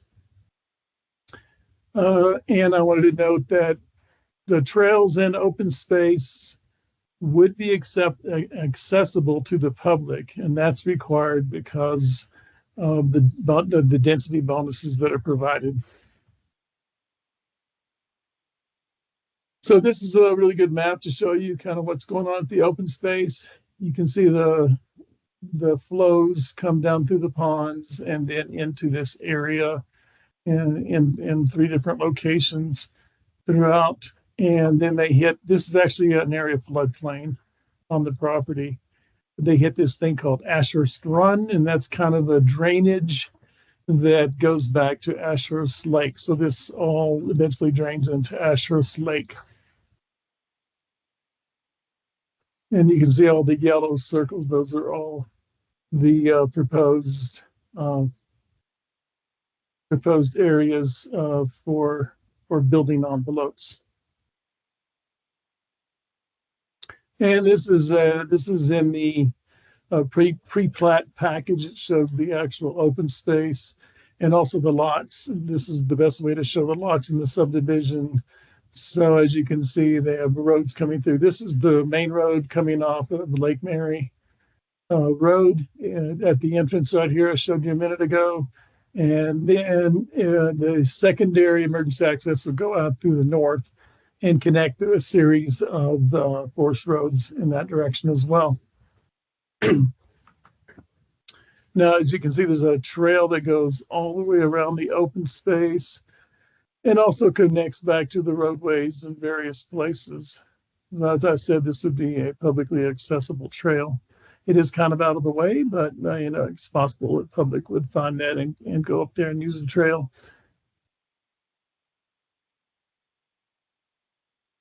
So this is a photograph showing the open space. It's also showing a bit of the old ranch house here, but you're looking south back into this huge meadow that would be open space. And this is one of the water features. Not looking great right now. Not much water in this, but this is the situation we have. Is kind of a dry time right now. But this is one of the basically there's stock ponds. There's another one right next to it, right behind where I'm taking this picture.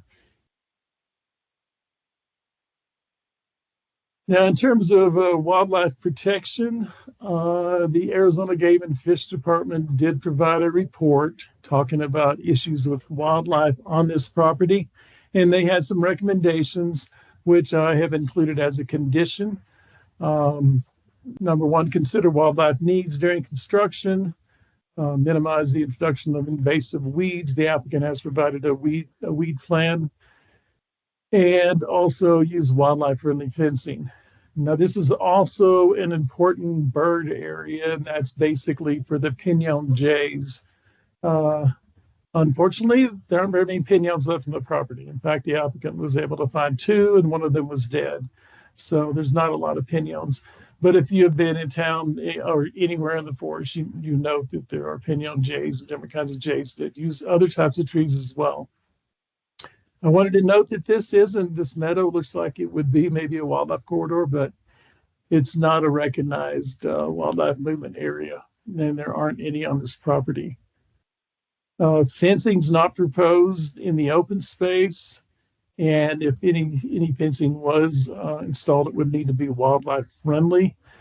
The applicant's looking at leaving this open. This is, that helps the wildlife work their way through. It also, I presume, would allow some cattle to come on the property as well. I did want to note that fencing on individual lots would meet the requirements of the zoning ordinance. Staff does not like to be very prescriptive when it comes to fencing. It's very hard to regulate, and people on individual properties, they need fencing. There's a little bit of wind out here. It was windy when I was there, so they need wind blocks and different things like that.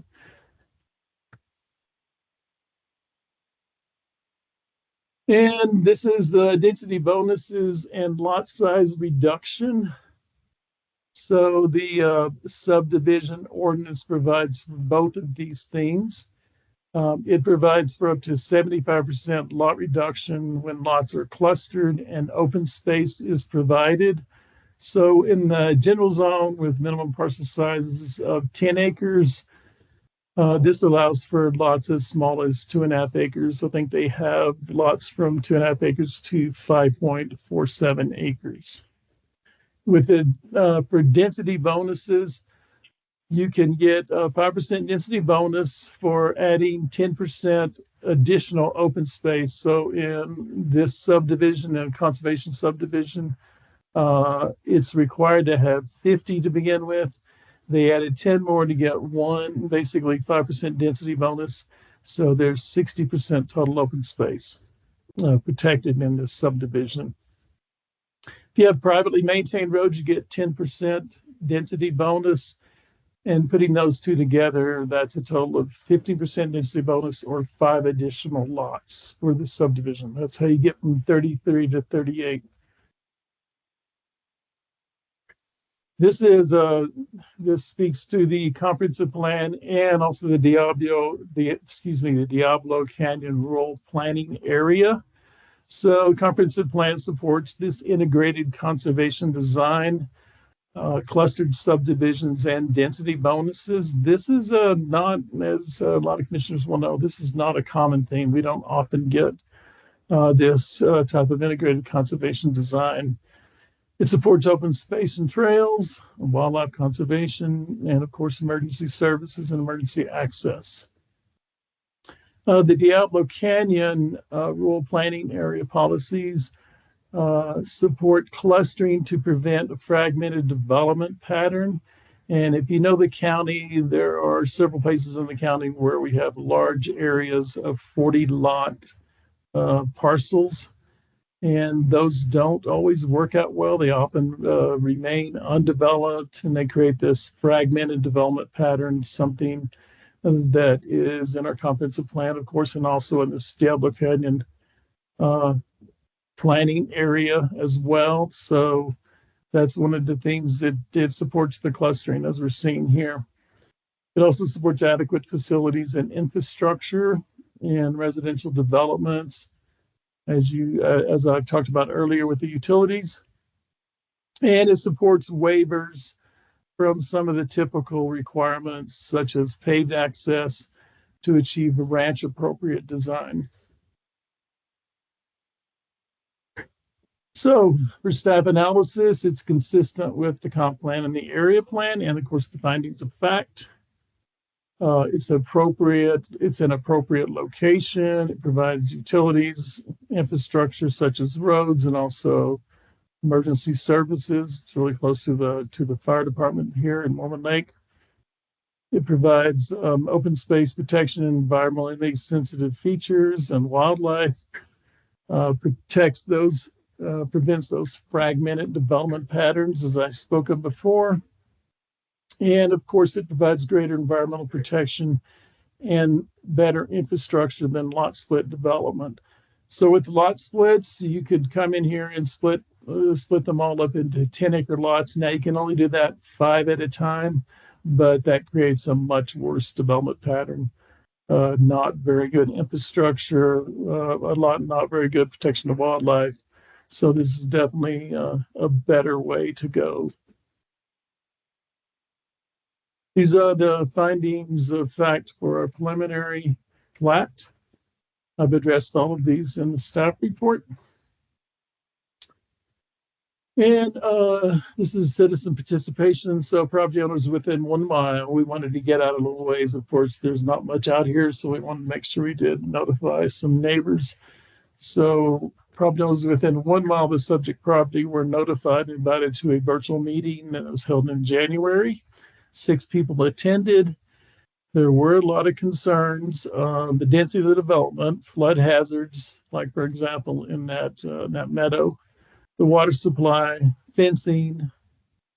They'd like to see fencing that is, wildlife friendly, of course, fire protection, and issues related to cattle and nearby ranches, the use of horses, off-road vehicles, and RVs. And if you read the citizen participation report, all those issues were addressed at the meeting. The applicant also provided me with 13 letters of support for the subdivision. You should have just got those today, and I apologize, you got those kind of late, but those came in kind of late as well. With that, staff recommends the Planning and Zoning Commission forwards a recommendation of approval of SUB 25003 to the board with the recommended conditions. And with that, I'll take any questions from the commission. Okay, Vice Chair Wilson, you're first up. Thank you, Madam Chair. Mr. Short, I'm curious, the letters that we received today seem to all be in the very similar format, almost automatically generated or something. is there an explanation why we are seeing something that is so different than what we typically see in these types of letters? Commissioner Wilson, that this happens sometimes. I mean, the applicant is totally able to elicit support for their projects. So we have seen this. So it's I don't know what else to say about it. It is something they can certainly do. And you're correct. They all started out with the same thing, or a lot of them did. That is correct. Thank you. Commissioner Best? Thank you, Madam Chair. Are there CCNRs for this development? Yes, I don't believe we have. We may have gotten some very preliminary ones at this point, but yes, there will be. There have to be CCNRs for this development. And if you read the conditions for the subdivision, it has several places where things are required in the CCNRs. For example, if you create a subdivision like this, you're going to have obviously you have all private roads, privately maintained roads. So they have to be maintained. So the CCNRs provide the HOA or POA, the Property Owners Association or Homeowners Association, with the ability to collect funds to maintain those roads, to maintain the drainage, to maintain everything on the property, the open space, all of those things. It's just something that has to be done unless, especially when you have private roads like this. So yes. Okay. One of the reasons I asked is the trail system. They can then therefore restrict the trail system with signage so that only vehicles and pedestrians that the type of which they approve are allowed on the trails. I know there's issues in the forest these days with the increasing strength of electric bikes, and it's getting hard to tell whether it's an electric motorcycle or an electric bicycle. So they would be able to deal with that. The other question is, do we have flood maps that show 100-year flood plain for this area? Yes, we do. And I don't know if you saw that earlier. I'm not sure if these are delineated or if the elevations have been delineated, but if you look at this map right here, this is FEMA Flood Hazard Zone A. And I don't know if you know how this works, but if it's Zone A, sometimes FEMA has looked at it and said, this looks like a floodplain, but they haven't exactly delineated it, which means they study it and they determine what the actual elevation of the flooding is.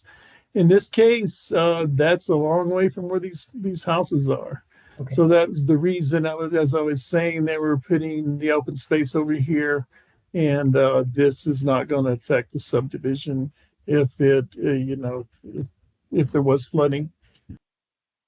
Okay, so essentially we do have 100-year and the houses are outside of it. Thank you. Those are my two questions. Thank you, Commissioner Best. Do any other commissioners have a question for staff? Vice Chair Wilson. Sorry, I have one more. Mr. Short, we talked earlier this evening about Forest Service permits for roads and the upgrades necessary. Have the necessary Forest Service road permits for access to this parcel been granted by the Forest Service, and will the applicant be required to maintain those roads to the county standards? Commissioner Wilson, yes, they have. They've gotten special use permits from the Forest Service. That we had representatives at the technical review committee meeting, and that we discussed that there. So they have gotten those permits. Okay, you were kind of muffled there, but am I correct in this understanding? Yes and yes? Yes, that is correct. Okay, thank you. All right, any other commissioners have questions for staff? Okay, I'm not seeing any. So let's go to the applicant or their representative. If you would like to address the commission and make any additional comments, Please state your name and address and proceed with your comments. Hi, thanks for having me. My name is Thomas Lampo. I'm an agent for the applicant, and my address is 418 North Toole Avenue, Tucson, Arizona, 85701. And we agree with staff with their recommended conditions. They did a great job. It's been great working with Bob and Jess through this whole process. I did have a quick presentation prepared. Let me see if I can share my screen.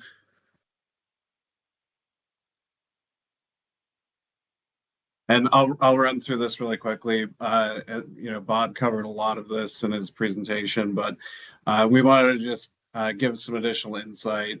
And so, we are surrounded by Coconino National Forest, as Bob mentioned.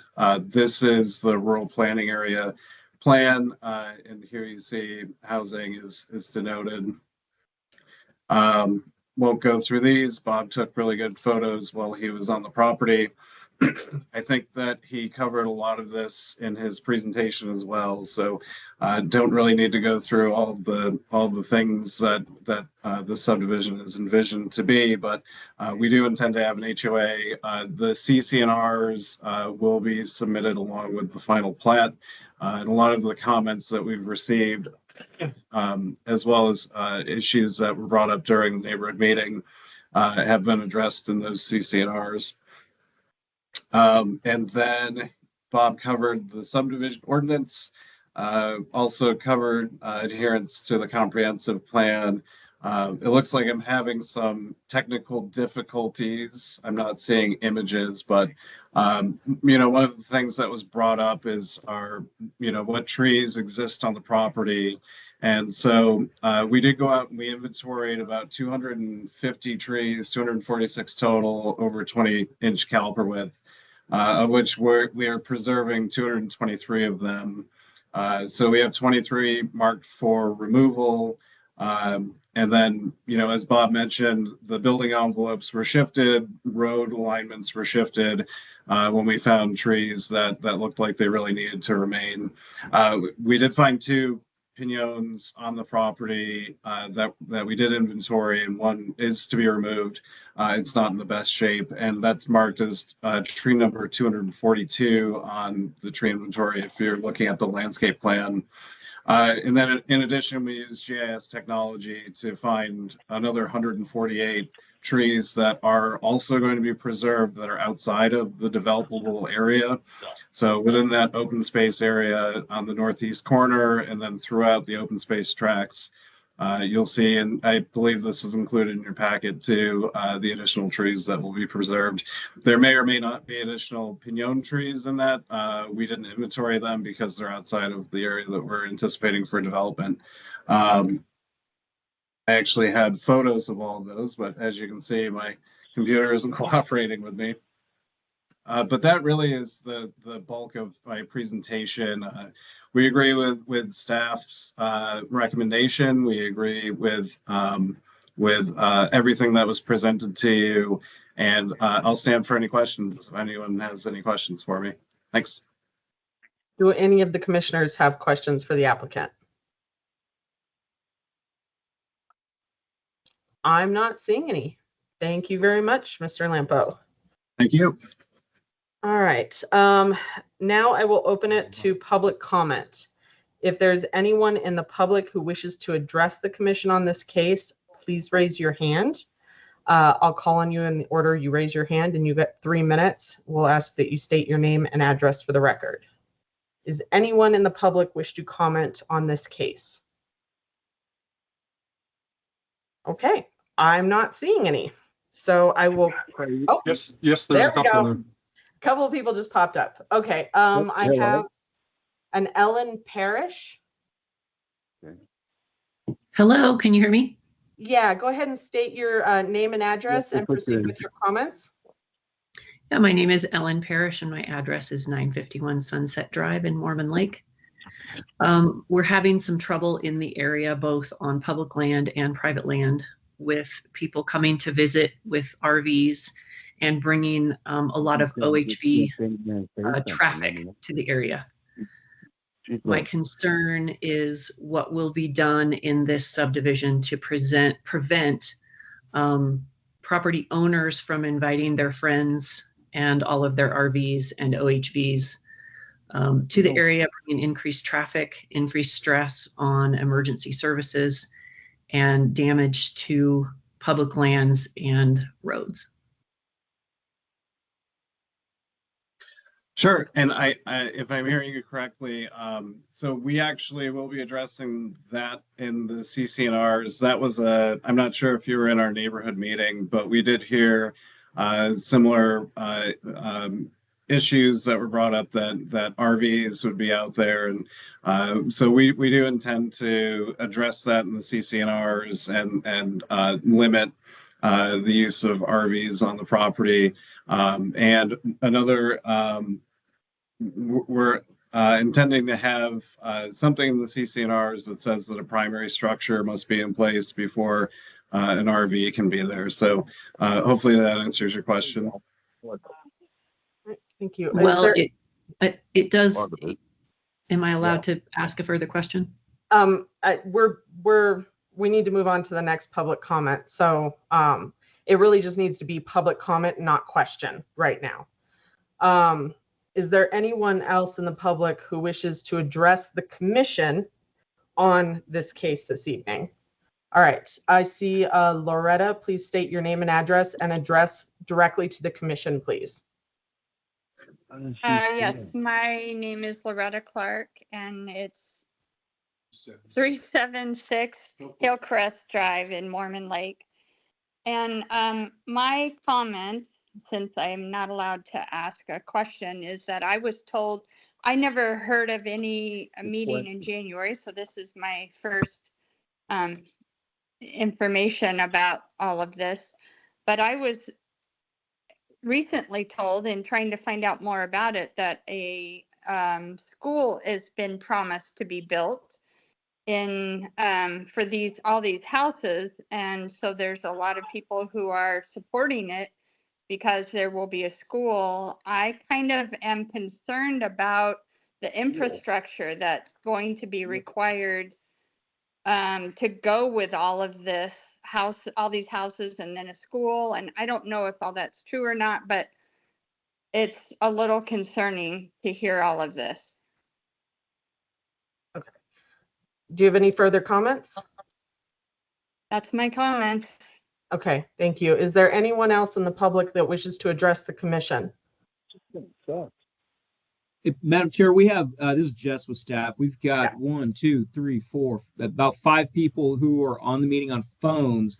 They're not going to be able to raise their hands. So you may ask if any of the people who are joining the meeting by phone, if they could just speak up if they have comments. Okay, yeah. Is there anyone that's joining the meeting by phone wish to make any comments towards the commission? Nope.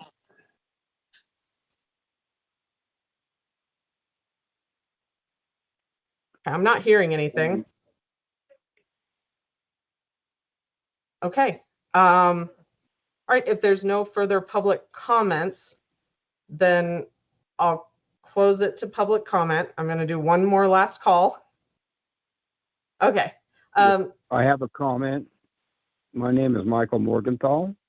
Okay. Can you please state your address for the record? Yes. Can you please state your address? Yes, it's 533 Oak Drive, Mormon Lake, Arizona.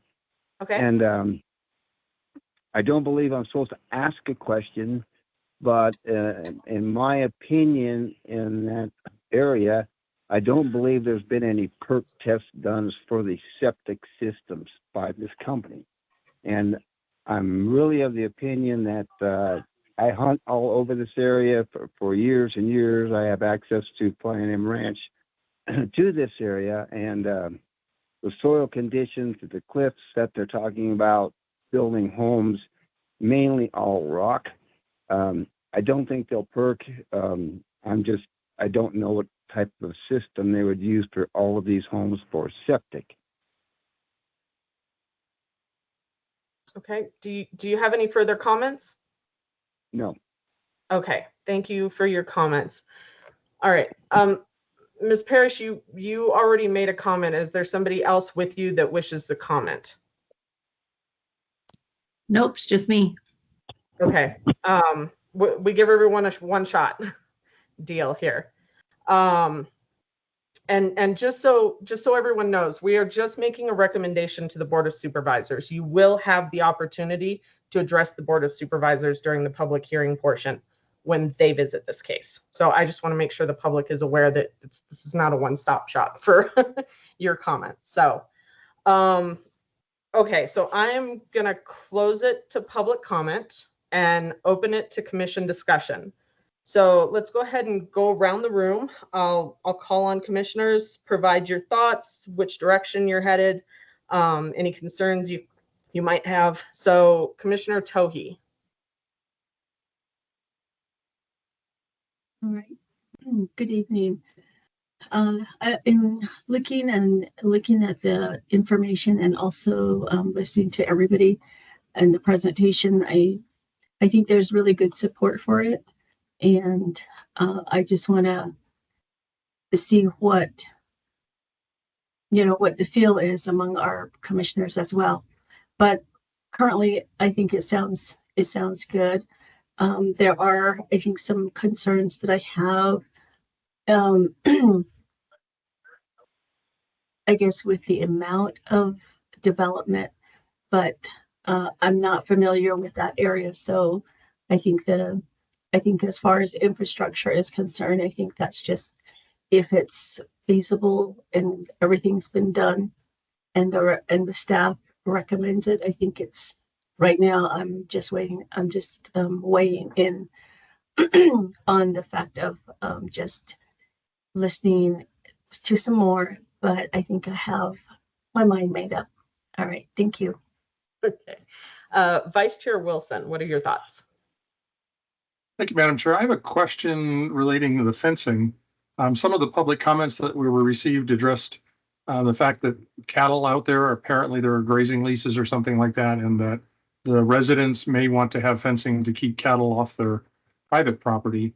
Yet in the conditions, we're talking about wildlife-friendly fencing. And I'm wondering if there is such a thing as wildlife-friendly fencing that also can stop cows. And is there someone from community development that can address that question? Mr. McNeely, I'm guessing that it's just leaving a little bit of extra ground clearance for animals to go under.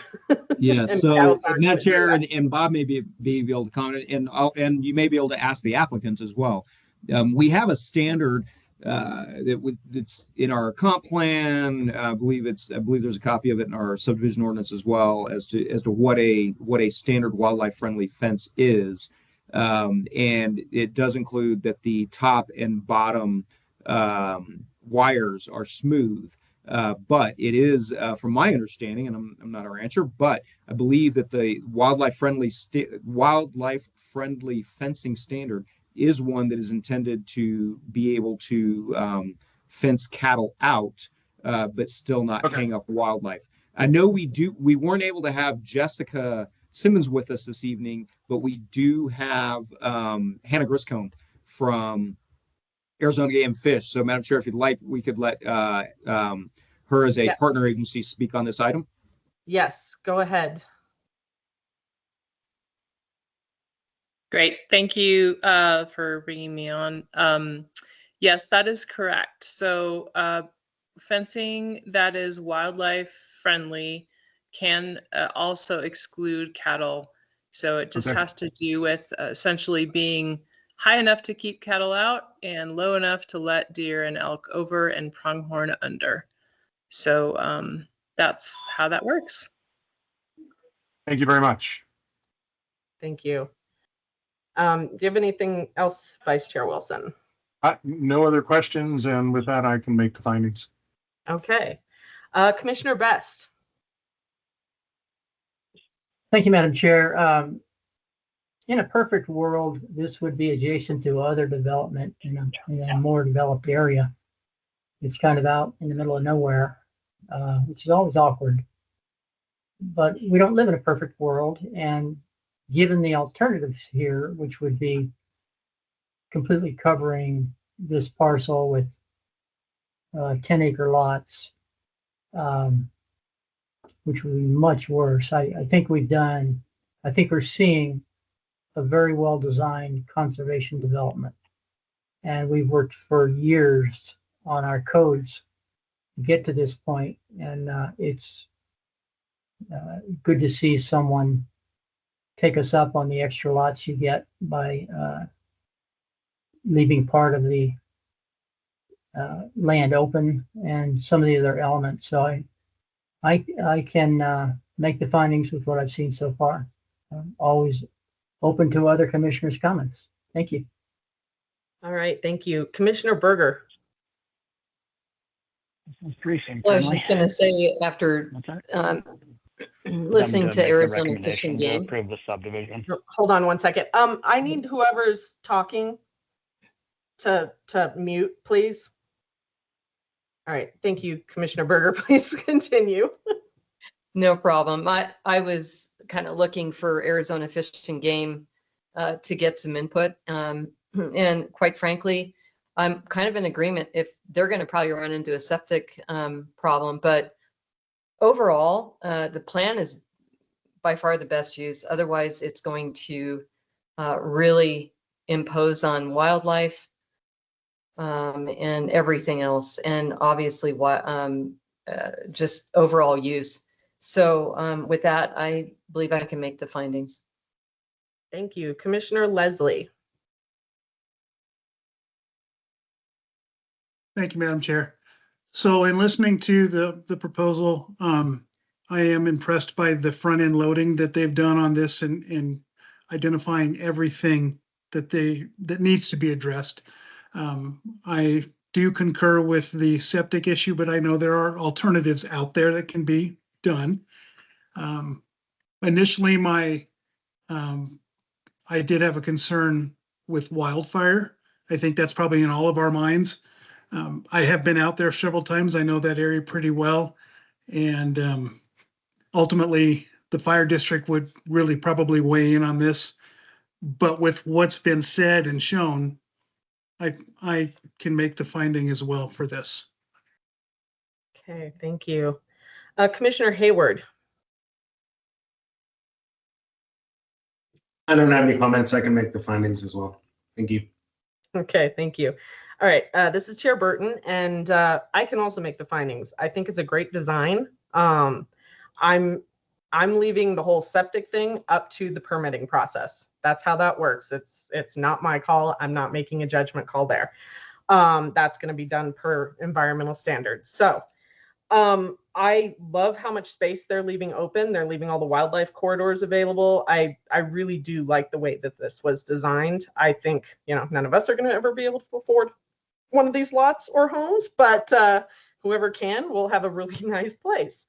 So I can make the findings, and it sounds like everyone else can. So if that is truly the case, then I will entertain a motion to recommend approval of SUB 25003 to the Board of Supervisors.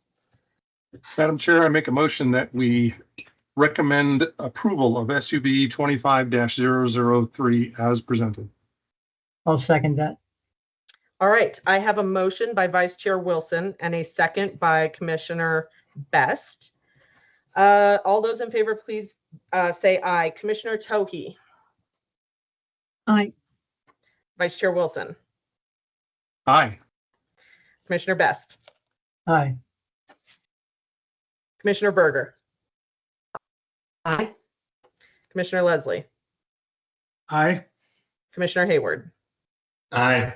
This is Chair Burton. I also vote aye. Motion passes. Okay, on to the next one. The next one is ZC 25-005, ZC 25-006, and SUB 25-007, Resort Commercial and Manufactured Home Park in the Valley area. Staff, please proceed with your presentation. Thank you, Madam Chair. This is Jess with Community Development Department staff, and thanks for introducing the case numbers and generally what's being requested here.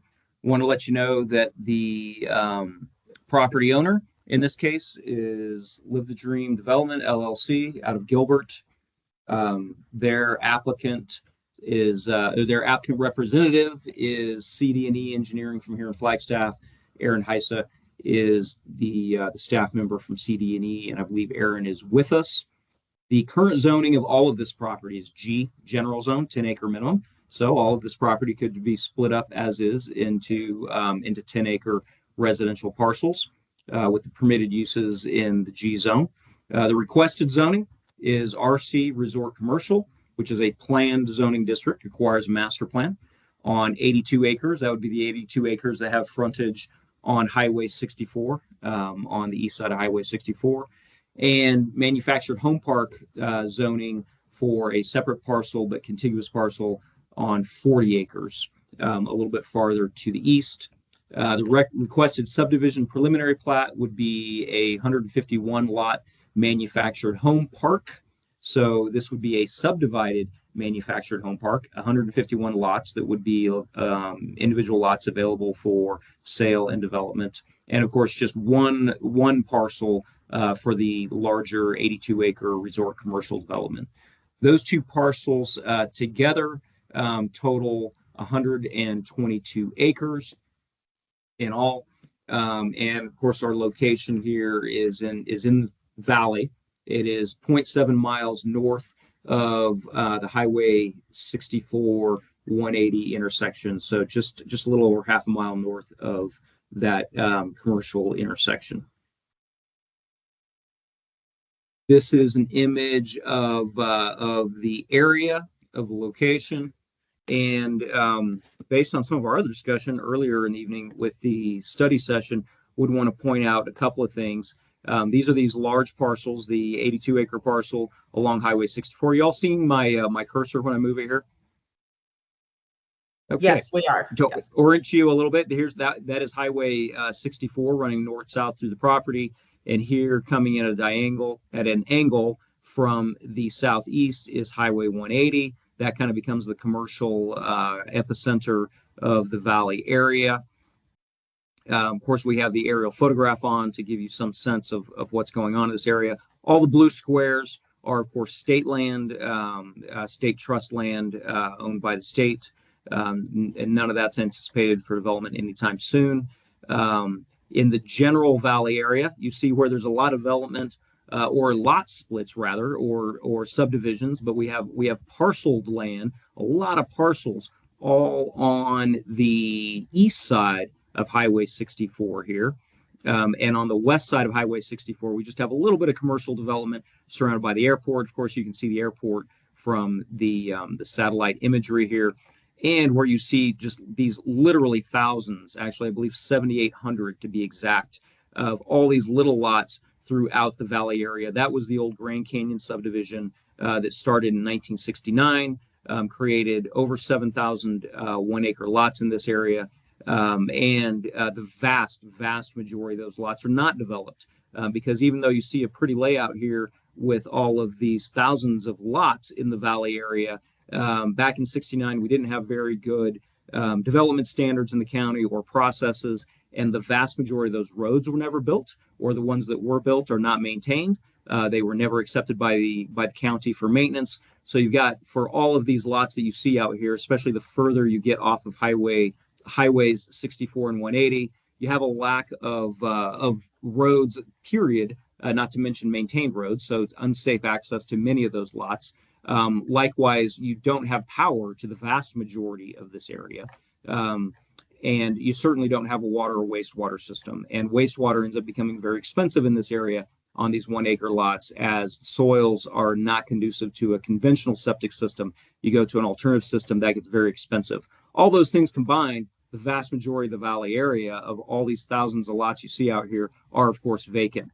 There is some commercial development at this commercial core of valley, and we'll talk a little more about that. But this is just to kind of give you an orientation to the bigger picture of the valley area.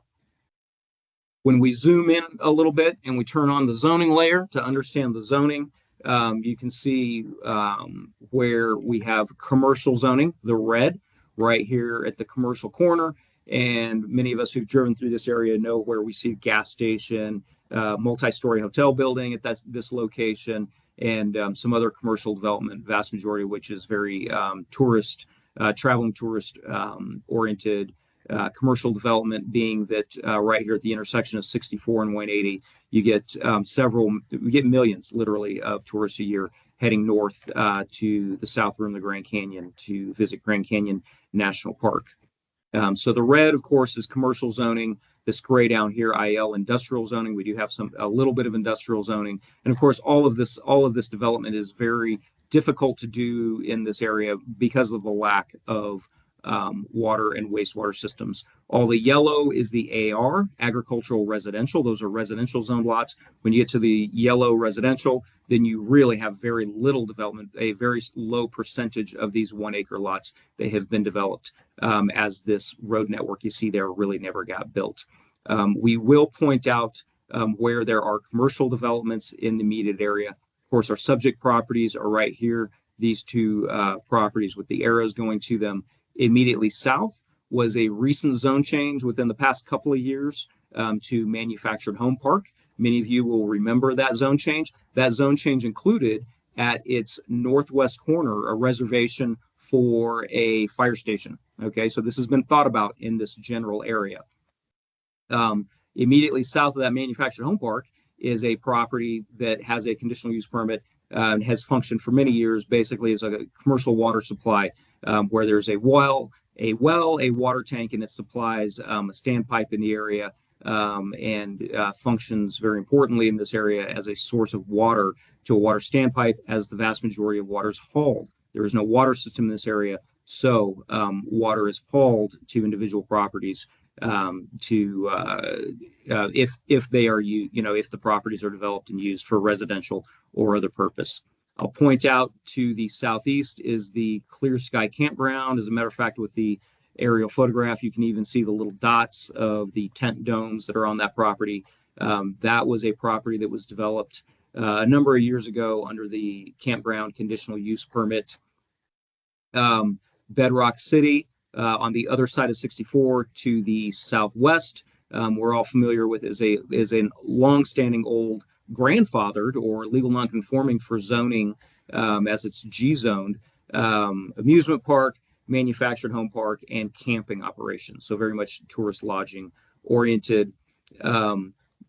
More recently than Bedrock would be on the airport's PC zoned property. Over here is the underground Canvas campground. Some of you will remember the zone change that was approved for the under Canvas campground. They've had a couple rounds to include their more recent round where they added workforce housing. They had to add manufactured homes to their property to house their own workers, an issue that comes up with this area all the time. And of course, you can see from the aerial photograph the old airport. The airport is not doing much business, but the infrastructure does exist there.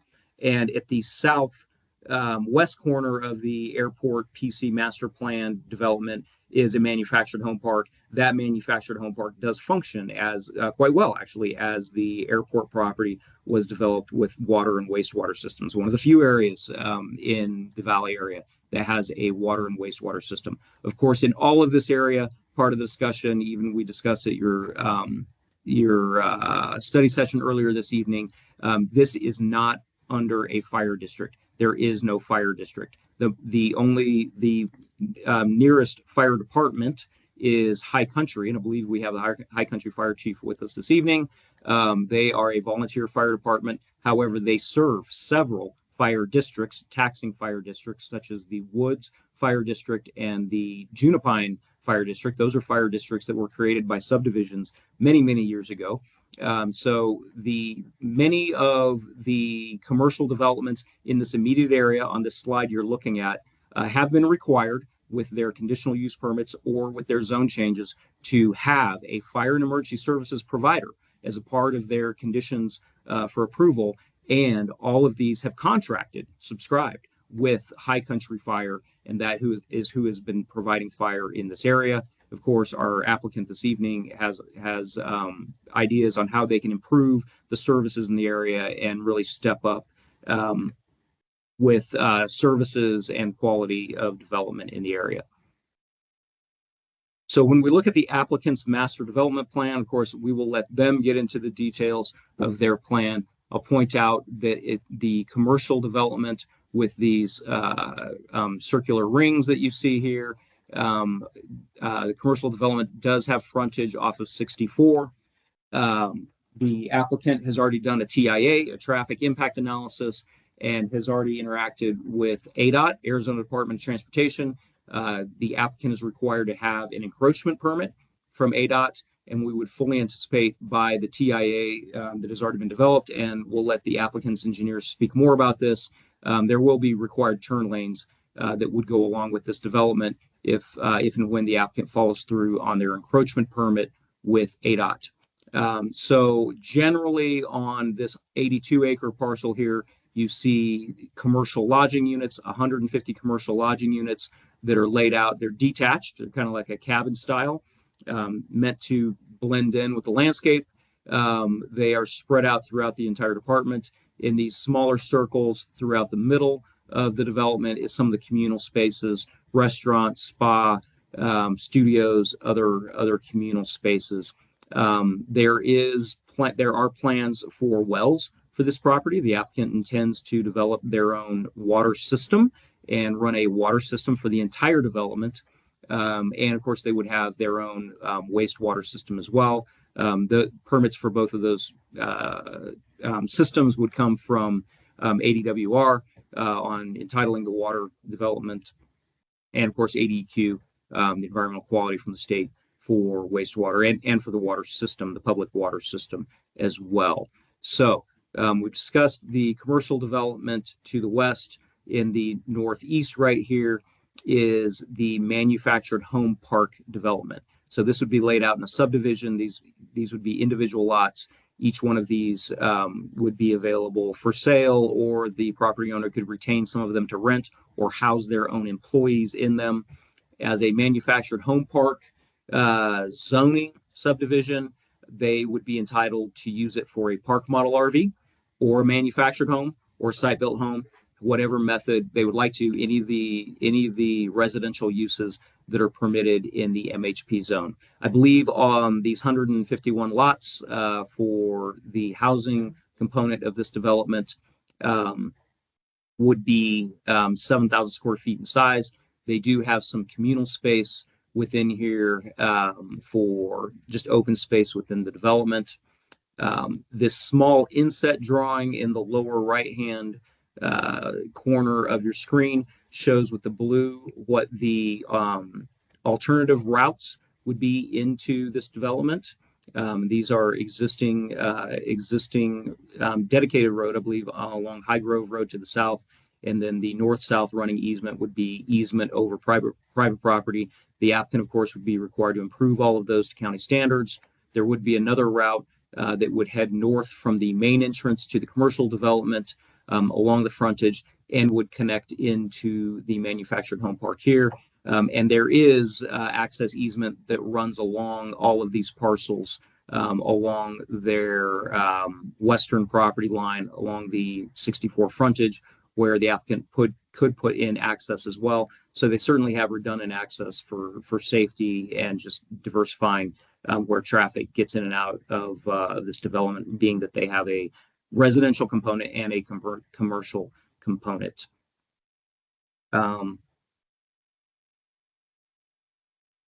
With that, some of the details for the resort commercial master plan, as we've discussed, 150 detached commercial lodging units, and then some amenities that go with that: restaurant, spa, studios, and then 151 lots for the manufactured home park for what the applicant terms as workforce housing. I believe actually these are 7,000 square foot lots. They ended up reducing the number of lots and increasing the size. And these would be a combination of lease or sale options of the lot and or units on the lot. And the permitted home types in this zoning are manufactured homes, park models, and one could do a site-built home as well. They do include 3.4 acres of open space and common areas, and the subdivision will have CC&Rs as the previous subdivision that you saw this evening. They need a mechanism to maintain all of their roads, maintain their water and wastewater system. So having an HOA and CC&Rs is one of those mechanisms. Having maintained roads in this area for workforce housing is definitely a need. We would point out that the CC&Rs would be written to prohibit short-term rental on the manufactured home park housing component. That way they can keep those 151 lots reserved for true housing, and they wouldn't become short-term rentals. When we look at the infrastructure and services that the applicant proposes, of course, their access from Highway 64, it comes from ADOT through an encroachment permit. Their TIA does indicate, as we understand it, there would be turn lane improvements both north and southbound. And of course, they do have redundant access from other points into the property.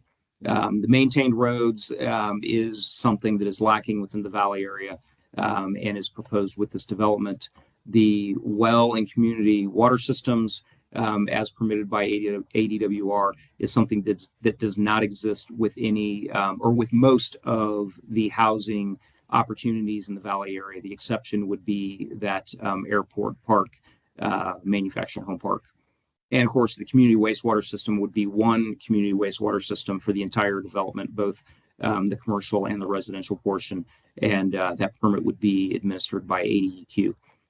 The applicant has proposed joining in with fire district creation as a subdivision with individual lots. This can become its own start on a little tax base. And the applicant knows that they have a requirement to have a fire and emergency services as part of their zoning and subdivision. The real solution long term for the Valley area, as identified by the Valley area plan, is to get a true taxing fire district in this area. And we believe this development, or the applicant proposes that this development is part of what could help create that needed district in the Valley area.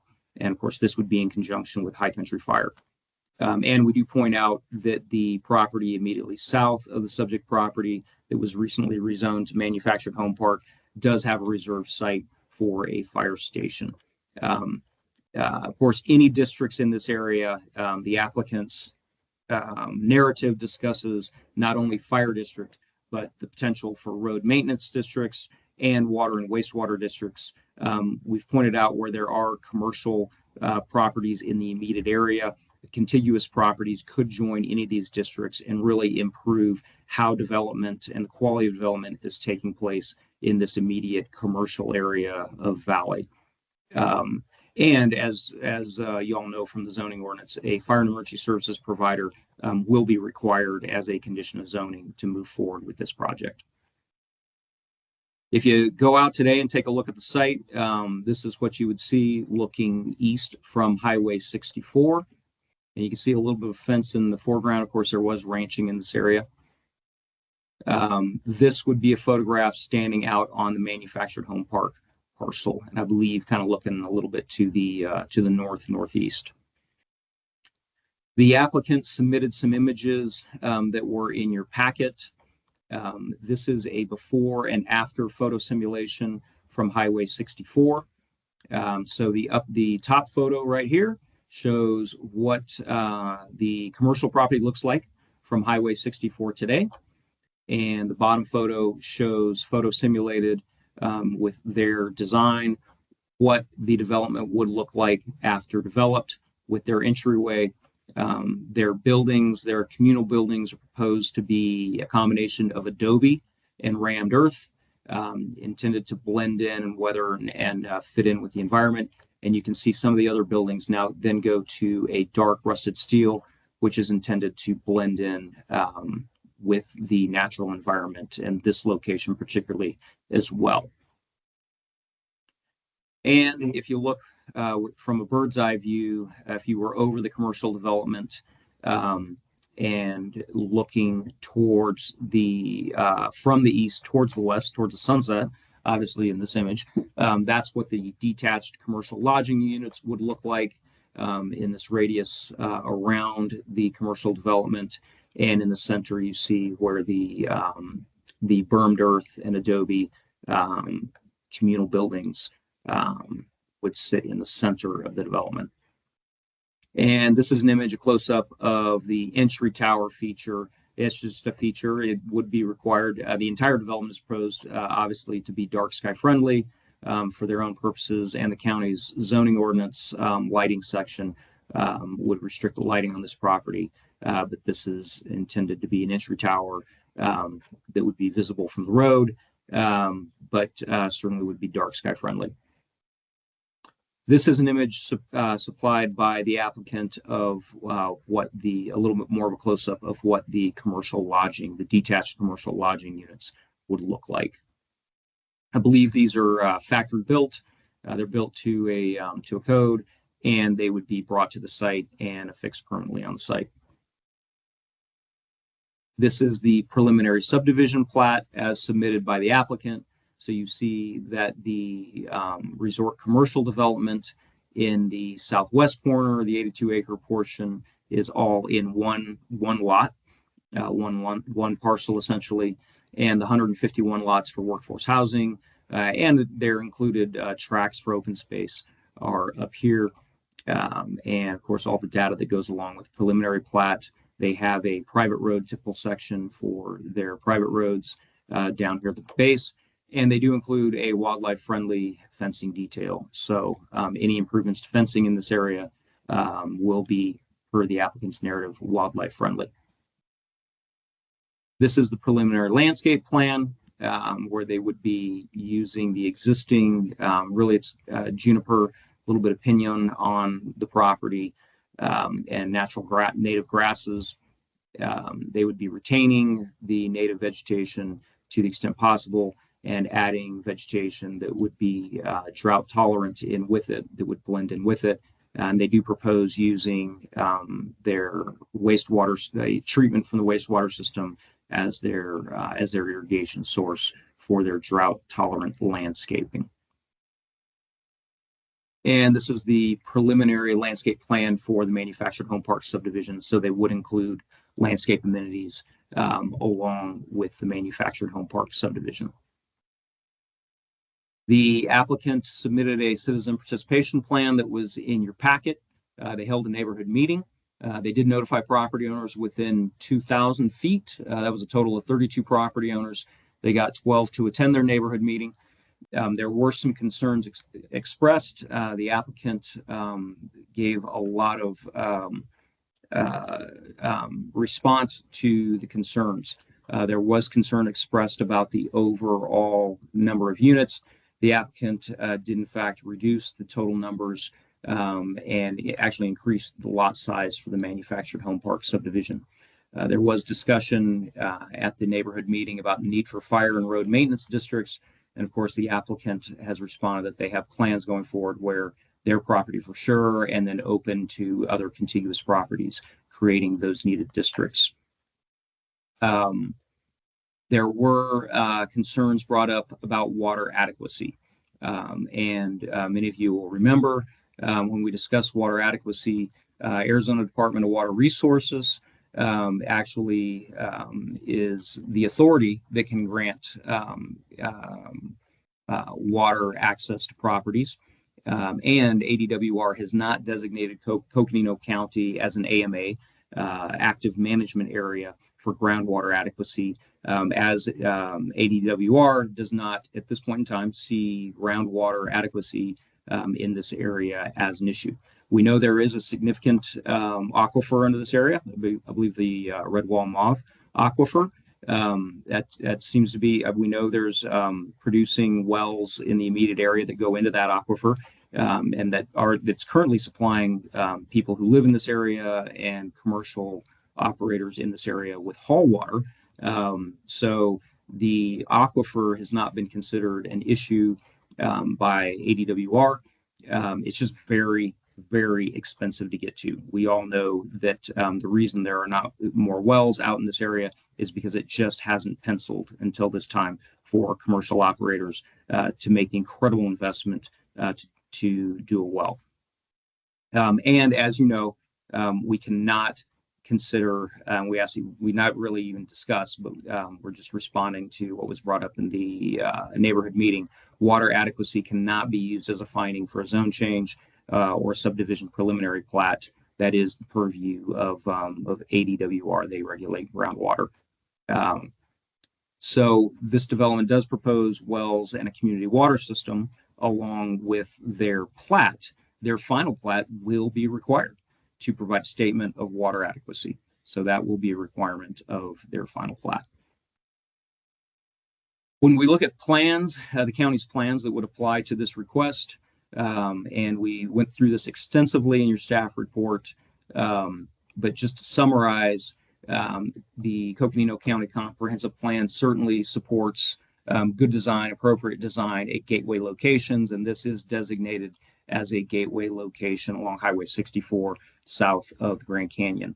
The comprehensive plan does support affordable and workforce housing at needed locations, and we know by experience, you all know as a commission and we know as staff here, that workforce housing has been a need that has come before you in the case of Under Canvas Campground and other developments where commercial development knows that this is a remote area and it is difficult for workforce to find housing. They often have to provide the workforce housing in this area. The comprehensive plan supports adequate levels of service for roads, water, and wastewater systems, and certainly for fire and emergency services. And the applicant certainly has provided plans for all of those services. And the comprehensive plan supports tourist-related development that focuses on conserving and showcasing our unique natural, cultural, and dark sky features. Now, the Valley Area Plan, this particular property sits within what you might call a donut hole within the Valley Area Plan of property owners who opted out of the Valley Area Plan back when it was done in 1999. However, the applicant has, if you read their narrative and their submittals, voluntarily ensured their design and their plan is conforming with the Valley Area Plan. So a summary of that essentially is that this is commercial development within 1 mile of the commercial corner of Highway 64 and 180. And it is in fact contiguous with other commercial development. The Valley Area Plan identifies a need for community water, wastewater systems, and even power. As we've discussed, the vast majority of the residential lots in the Valley area do not have APS power. The Valley Area Plan clearly identifies the need for road maintenance and fire and emergency services, and this development plan provides solutions for all of those. The Valley Area Plan also encourages reclaimed water to be used for native and drought-tolerant landscaping, as proposed in this plan. And the Valley Area Plan does discuss a lack of a mix of housing or need for a mix of housing for locals and employees, and that's specifically for workforce housing as well. I would point out that there's been a lot of discussion about the need to update the Valley Area Plan. That's from 1999. We as staff have spent some time with this area plan, and we look forward to updating it. However, all of these concerns that we've identified from the Valley Area Plan are really very much still very much the same as they were in 1999, the same concerns they were back in 99. So when we look at the zone change findings out of the zoning ordinance required to be made in order for you to make a recommendation to the board for approval of a zone change, this is a summary of the zone change findings there in your staff report. Generally speaking, on the first finding, staff sees that the zone change is consistent with the goals and policies of the comprehensive plan. The second one, this zone change does in fact provide needed housing and tourist-related development. And it does in fact propose providing community water and wastewater systems, a maintained road system, and fire and emergency services. And on the third finding, this zone change is in fact consistent, certainly with the visual character of the local community, with buildings and landscaping that blend in with this natural environment, and it provides a mix of home types in the area. There are separate preliminary plat findings, and these are the 5 preliminary plat findings out of the subdivision ordinance. We go into these in your staff report, and this on the screen in front of you is essentially a summary of how staff sees that the findings can be made to approve a preliminary plat. So with that, staff's recommendation, we do point out in our report that this development is proposed to bring things that the Valley area, as identified by the Valley Area Plan, currently lacks, particularly more workforce housing, fire and emergency services, community level water and wastewater services, and community level maintained roads. So with that, staff does recommend forwarding a recommendation of approval with the conditions in your staff report, 2 separate motions, one for the zone change. That would be the zone change both to the RC Resort Commercial zone with a master plan and the MHP Manufactured Home Park zoning for this property and the preliminary plat. So it would be 2 motions, one for the zone change and one for the subdivision preliminary plat. And of course, those are recommendations to the Board of Supervisors for their approval. With that, I would be happy to take any questions, Madam Chair. Do any of the commissioners have any questions for staff? Okay, Commissioner Best, you're up. Thank you, ma'am. Is the landscaping plan now include enough language about invasive plants that I don't have to worry about it anymore? I mean, are our landscaping requirements in general going to require long-term monitoring for invasive plants?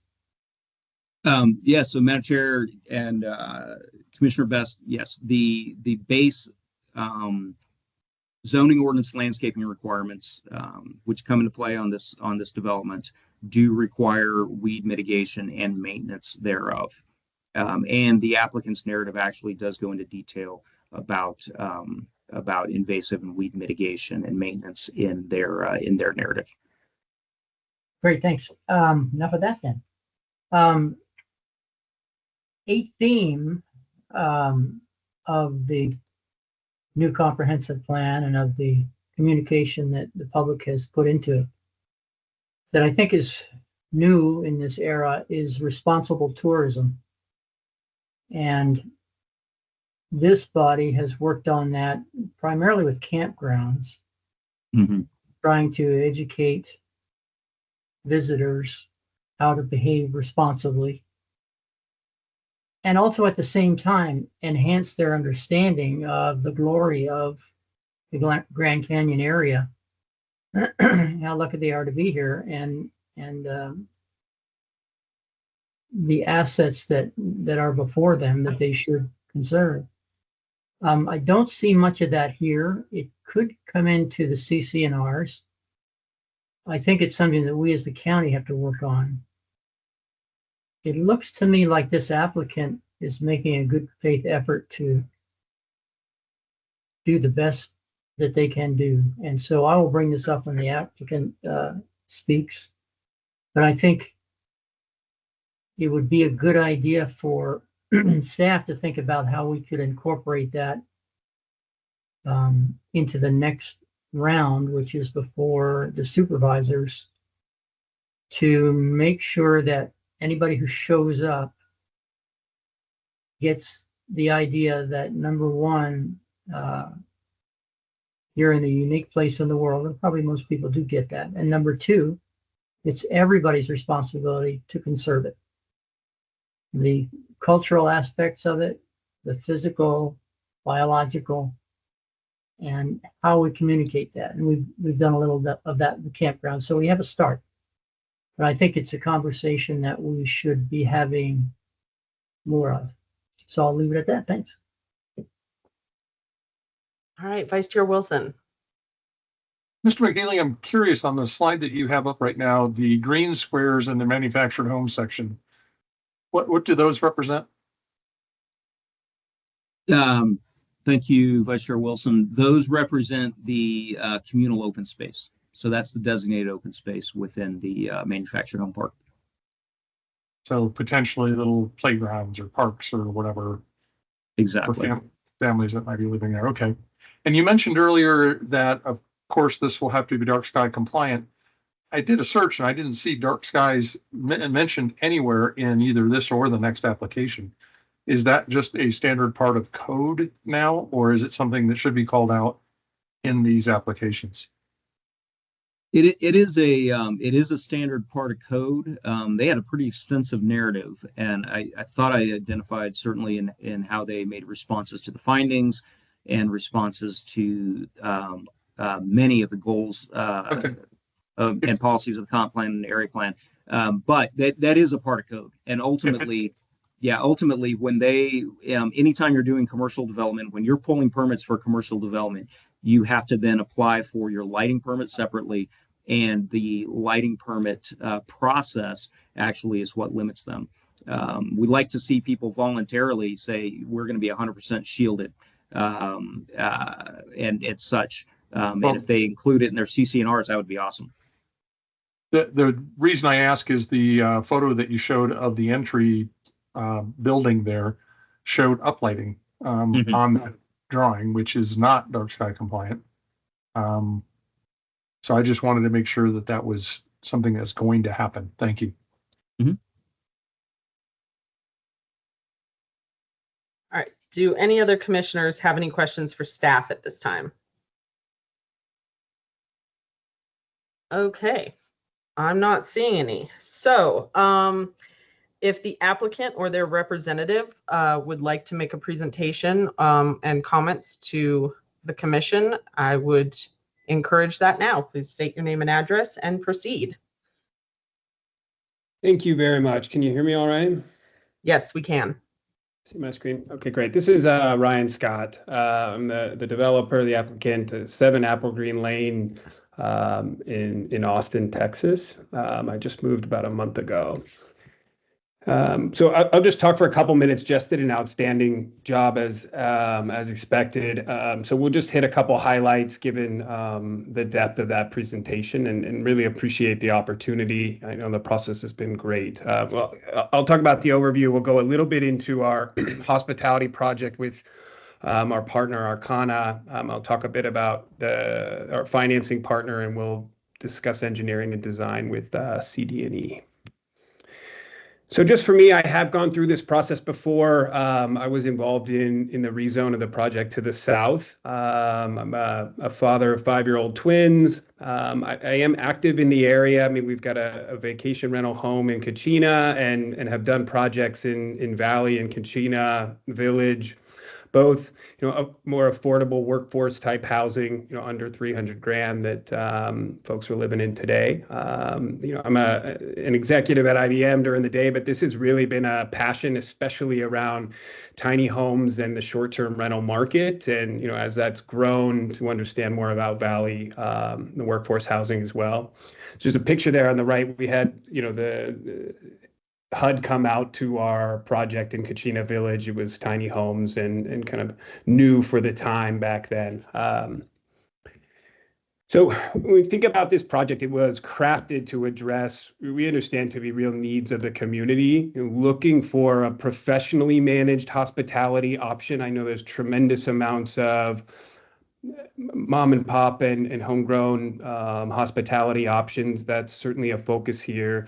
The desire for more tourism, it really has come out a significant need for workforce housing. When I was doing the previous project and just being in the area, that comes up constantly, right? So happy we're able to meet that. And really a desire to put Valley on the map, so to speak, and raise all boats by a professional development that serves itself in terms of infrastructure. We did go out and look and confirm, our hypothesis around, is there really a need for, 150 more hospitality units? We worked with the AZ Office of Tourism. They did confirm, that need and more is there. On the affordable housing side, again, to kind of understand what does it mean to have workforce housing? What's the right price point? We did work with ECNA and get confirmation from them in writing around price points and demand, and that kind of justified our approach. So when you think about this approach, it's not just a hospitality development. It's a wellness focused development that blends into the land. You can hear from Arcana about their vision. That's a big driver of doing something different that matches the character of the community environmentally, but also just the feeling when you're there. We spent a lot of time on that. As Jess said, the units are factory built, much more efficient and environmentally friendly that way. The amenities that we spoke about, I do want to point out, we got feedback from the community. They are open to the public. Not all of them, but most of them are open to the public. There's a restaurant, there's a spa. So it's not just about the tourists benefiting, but the community can as well. Worked with the county a lot on crafting the views from Highway 64. I mean, I drive along that road as well. The opportunity is huge, and it's important what it looks like from the road. So those renderings we put a lot of time into as well. On the workforce housing, just did a good job explaining. We are having the parks. We are also working with Habitat for Humanity to allocate several of the lots for Habitat for Humanity to be able to service their end users and those at that right price point. We did meet with residents as well in the county. The density actually got reduced through that process, and it was already far less than what's officially possible in the regulations. So I think from a community perspective, we really, as Jess said, tried to adapt to the plans here, right? There's plenty to go around in a development like this. We're happy to kind of make sure that we checked all those boxes with the character of the community and the letter of each of the plans. We did spend good time with Chief Trotter. Thanks for being on the call, Chief. Making sure we're aligned with his needs in order to service this program. Fire district down the road sounds terrific. And did reach out to neighboring parcel owners, including the project to the south. We can work with them on, sharing some of the costs. There's improvement requirements on the turn lanes, and we've started those discussions as well. So it's not just completely siloed development, and we'll bring more jobs to the community. We're anticipating around 130 for the hospitality.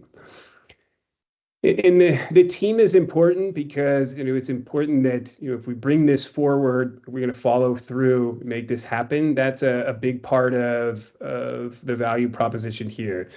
Myself certainly, but Arcana has been with me since the beginning. It was part of the reason that we pushed so hard for the development. Is they're the right partner, not just in building homes, but in kind of designing the aesthetic and the feel. Aginski Capital is, committed to driving funding, but beyond just Aginski, we've had discussions with institutional investors in the hospitality space that want to grow. They're looking for projects just like this. I don't see any issue in securing funding from multiple sources. And as you know, CD&E, they're top notch, and he and his team have done terrific. Jess did an outstanding job here, so I'm not going to drain anything here. It is planned to be a phased implementation. The reason for that is, financially, it's a bit more beneficial, and some of the platting. But to be clear, this is a project that needs both elements to be successful. We're building the infrastructure in the first phase for both of the projects, right? The different segments of the project. So, we're going to build out the full sewer system and have the water system when we do phase one. It's in our interest for a variety of reasons to do phase two. So, economically, but also we want to use, some of the workforce housing for people working at our program as well. You know, not significant, but we do. I mentioned Habitat for Humanity.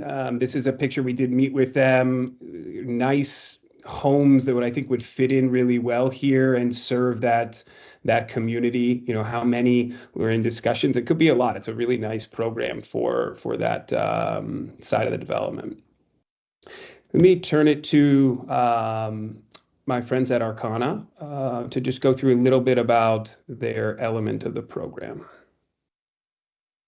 Thanks, Ryan. It's Jeremy Hill here, one of the co-founders of Arcana, and happy to share a little bit about the Arcana experience. And you know, when I first dreamt up the idea of Arcana in 2019, the idea of it was to help reconnect people with nature, which is really important for me and what I believe is actually very similar to what Commissioner Best was discussing around the importance of educating people around the value of nature and how transformative it can be for their experience in this area. And it's what we're drawn to is the beauty of the natural landscape around us.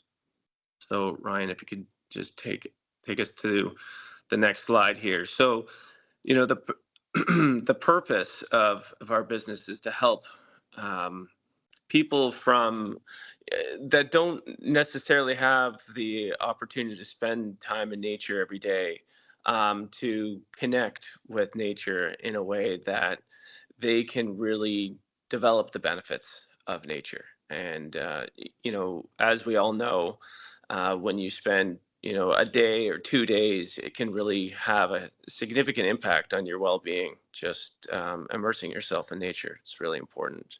And we want people to be able to experience that in a way where they feel safe and they feel like they're not having to be fully immersed in nature in a way that they have discomfort. So, you know, this is a way for people to dip their toe in the water without necessarily having to be fully immersed in a more robust camping experience. So this is a lighter form of entering into nature. You know, our vision is to be the world's best steward of nature and be a leading nature first hospitality category, hospitality group, and using science and data is a really important part. Is you know, there's a lot of information out there in today's day and age with wellness, and what people are telling you and touting you is good, but we really want to use data and solid backed information to enhance the experience for people while they're on the property.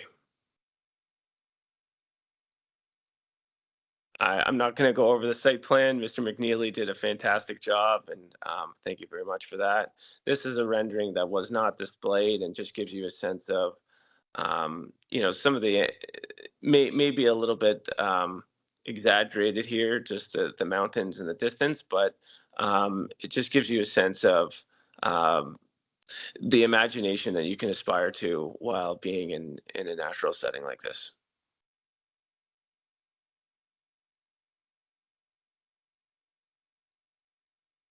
Okay, we've looked at these images as well, and again, Mr. McNeely did a fantastic job. So thank you, everyone. Appreciate it, Jeremy, and thanks for your partnership. Ian or Aaron? Yeah, I can speak to these slides, Ryan. Madam Chair, members of the commission, my name is Ian Braun. I'm the owner of CD&E. My address is 618 East Route 66, Flagstaff, Arizona, 86001. I've been working with Ryan on and off for the past 8 years on various projects in Coconino County. This one, of course, has me really excited because of some of the unique civil infrastructure that we're going to be bringing to the Valley area. Jess did a great job of actually touching on all the civil infrastructure that we're going to be implementing as part of this development, but I just want to touch on a few key points on each slide. As Jess said, we are going to be developing 2 water wells as part of this project. The hydrogeologist that we were consulting with said that one water well would be sufficient for the size of this development, but we are going to be drilling two to have a redundant well, and then that will also give us the opportunity in the future to potentially team with neighboring properties to form a water district. The wastewater system will be treating part of the wastewater to an NSF 350 standard suitable for reclaim reuse. And that was what we were going to be using to irrigate any new landscaping. I'd just like to, one interesting fact, I design a lot of on-site wastewater systems in Valley for single-family residences. The last one I did out there went in for $35,000 for just a single-family home. So with all of these units that we're developing, the on-site wastewater system that we will be implementing for the development will be expensive, but it will actually be cheaper than individual on-site wastewater systems. If you could go to the next slide, Ryan. So the exhibit you're seeing right here, this is something we collaborated with Robert Trotter on. Basically is to have a full water system capable of fighting fire. So this is an exhibit showing every hydrant location, and that there will be a hydrant within 500 feet of every dwelling unit. We're going to be designing for a 1,500 gallons per minute for 2-hour fire flow. So that's 180,000 gallons of storage. There's going to be 180,000 dedicated gallons of storage for fighting fire. And there's going to be 400,000 total gallons of storage on site. You can go to the next slide, Ryan. So we have submitted for an encroachment permit with ADOT. We did a traffic impact statement, and we did a prelim. So the traffic impact statement determined that we would need right and left turn lanes, which given the traffic on 64 is not surprising. As Ryan mentioned, we can potentially team with neighboring properties to even extend these turn lanes. But we were given a preliminary approval from ADOT based on these calculations to move forward to construction drawings. And then I also wanted to point out that we will, which Jess touched on, we will be improving emergency access routes along High Grove Road as well. And we did have some discussions with the Sheriff's Department about this, and we received some positive feedback on how we were improving site access.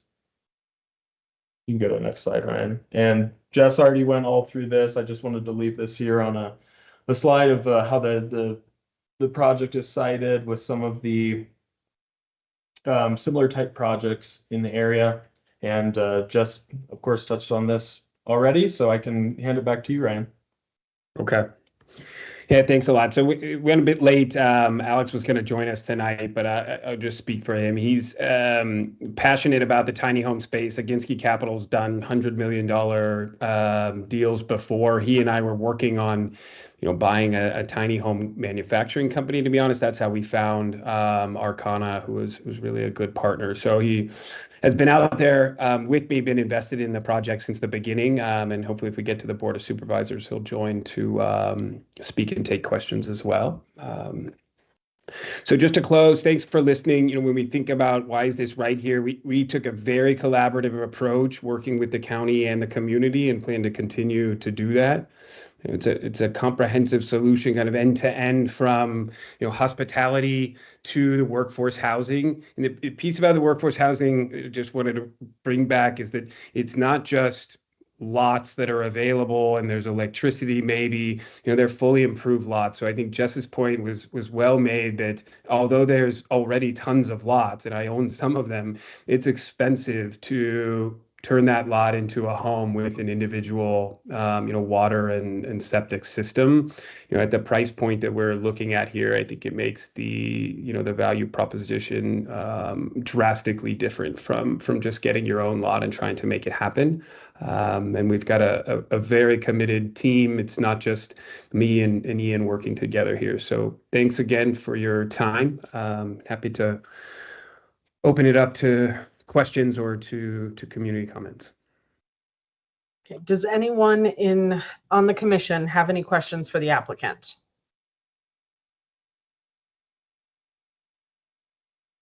All right, I'm not seeing anything. So thank you, Ryan, for your time. Sure.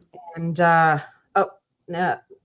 we're not to public comment yet, so hold that hand real quick.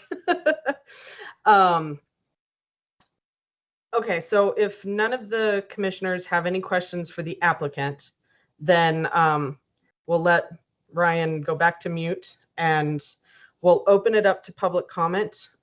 This is just public comment. You're addressing the commission directly. And I'll call on you in order that you raise your hand, and then we'll get to anyone who may be on an actual phone call. We will ask that you state your name and your address for the record, and you will have a maximum of 3 minutes for your comments. So with that, I will open it to public comment. I know somebody already had their hand up once. Okay, Michelle, go ahead. Hi, my name is Michelle Oglesby Flores, and the address is 2848 Silver Bear Lane in Valley, Williams. I will say I do like the progressions that have happened since the community meeting in February. I like that they have reduced some of the work housing lots, so there's not as many. My biggest concern, there's two things, is the traffic. The traffic coming off of that easement road, either directly from the subject and or on High Grove going on to 64. Turn lanes, do they really think turn lanes will suffice when there's a potential of 300 more cars per day in that area? Because it's hard enough. I'm not down there full time at all. I'm part time. And so when I get down there, I've had to go back roads just to get to the Chevron station or get to the Chevron where the water well is. So that is a concern, is the access. And if there's going to be backup on High Grove, if more people are coming on High Grove. And then with the proposed fire district that you're talking about, is that only going to benefit this community, or will it benefit the entire residents that own out there? I know that's a question, but that's a concern as well. And that's really it, because we can't talk about the other concern I have. So, but thank you. I appreciate the time. Okay, thank you. Is there anyone else in the public that wishes to comment on this case at this time? Okay, I have a Miranda. If you want to go ahead and unmute and state your name and address for the record, and you can have 3 minutes. Awesome. Hello, I'm Miranda Baldalski. My address is 514 East Laramie Drive, Williams 8. Oh, you got muted somehow. Sorry, I'm back. Okay. Okay. You get my address? No, all we got, I think all I got was Williams. Okay, so 514 East Laramie Drive, Williams 8, technically valid, but anywho. So I just want to point out there are currently over 285 vacant lots for sale right now in Valley, and many existing subdivisions that still lack basic infrastructure and attention. So I feel before moving forward with new rezones, I believe we need a thoughtful and transparent approach, one that prioritizes what's already here, supports existing residents, and truly encourages robust community input. I also feel the process for public participation needs to be more accessible so more voices can be heard. Workforce housing also creates a revolving door. The revolving door effect leads to short-term stays than rather encouraging people to grow roots and become part of the community. And then another thing, I want to acknowledge that it's awesome to see the progression of, taking the input of our community engagement meeting. So I do appreciate that. But I do have that concern of, I know Jesse mentioned it's not split zoning, but I want to better understand that if it is, if it's split zoning, and he said it wasn't, but I have questions. And then lastly, the road district or road improvement, exactly what roads do they plan on improving? The whole valley or just their area? And that is my comment. Thank you so much. Okay, thank you. Is there anyone else in the public who wishes to comment on the case this evening? Okay, anybody on a phone call that wishes to comment? If you want to go ahead and speak up. Okay, I'm not seeing any more public comments, so I'm going to go ahead and close it to public comment. And Miranda, just so you know, your hand is still raised, and open it up to commission discussion. So we'll just go around the room and get a feel for how the commissioners' thoughts and whether or not they think they can make the findings. Let's start with Commissioner Tohi. Good evening again. I don't have any comments. Well, let me take that back. I just want to say thank you to Ryan and the presenters that for just volunteering and to be a part of to really be part of the Valley area plan. I appreciate that. And even though you didn't have to, you chose to. And then just taking care of the corridor to the Grand Canyon. I think that's very important, so that you're blending in, and I appreciate that too. So I don't have any further comments. I can make the findings on both counts. Thank you. Thank you. Vice Chair Wilson. Thank you, Madam Chair. It's clear in this case that the applicant and his team have really done everything they can to try to comply with what the county and our community wants to see. So I can make the findings. Thank you. Commissioner Best. Thank you, Madam Chair. Valley is certainly an interesting place. I don't know if there's another place like that in the whole country. And so to have somebody come in like this with a big plan, I think is good news. I've expressed some concepts before, and I didn't want to really chat with the applicant about it, but I'll just emphasize them a little more. When you showed one picture of the big picture with the big mountains in the background, which are so fakey, you showed a lot of scraping. And everybody should understand that we are high desert. When you scrape, when you get rid of native plants and disturb native topsoil, the most likely thing to come back is an invasive plant that you have to deal with. Native plants are very delicate, and once you disturb them, they frequently just lose the battle. Invasives are better at it.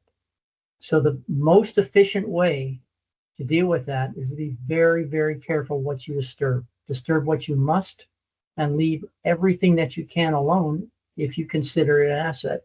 Now, if you're going to irrigate it and plant something there, fine.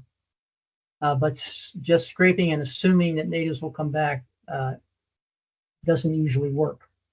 I talked a little about responsible tourism, and that's more than we can handle right here, right now. I hope that the county will get more involved in that in an organized way, but from your description of your values, maybe you're going to help us. Maybe you're going to come up with some posters and ways to communicate with people, which enhances their experience and at the same time makes them more responsible. You know, when you're in church, you're pretty careful what you do. And so the more people feel like they're in a very beautiful and sacred place, the more they take care of it. So if you can come up with stuff like that, maybe we'll be copying you. And it sounds like you have those values. And so I can make the findings based on what I've heard tonight. Thank you. Thank you, Commissioner Best. Commissioner Berger. I was just out on this particular site just about a week ago, helping with the North Rim fire drive. So I have a real passion for the area. And I'm understanding a lot more. I mean, when we used to talk about Valley, they're like, that place way out there and there's nothing there. And now everybody's finding Valley. So I think it's super important that we have the depth and the experience that your team brings. I think my only concern is just the safety of the people that are driving through there. It's got to be first and foremost to protect the tourists, to protect the people that are being housed there. I'm with Commissioner Best on teaching good practices and good stewardship. It is the most incredible one of the most incredible areas in the country. And I'm just happy somebody came forward that put this much thought into it and didn't just slam everything in there. We've seen a lot of that come and go in the country, particularly in Arizona. As you know, it's growing very fast. So with that all said, I believe I can make the findings. Thank you. Commissioner Leslie. Thank you. I would like to commend Mr. Scott and his team on what they have put together and presented to us. It feels thorough. Other commissioners have stated good topics as well, and I'm in the same boat with them, but I can tell you without question that I can make the findings for this project because it's been put together and presented very well. Thank you. All right, thank you. Commissioner Hayward.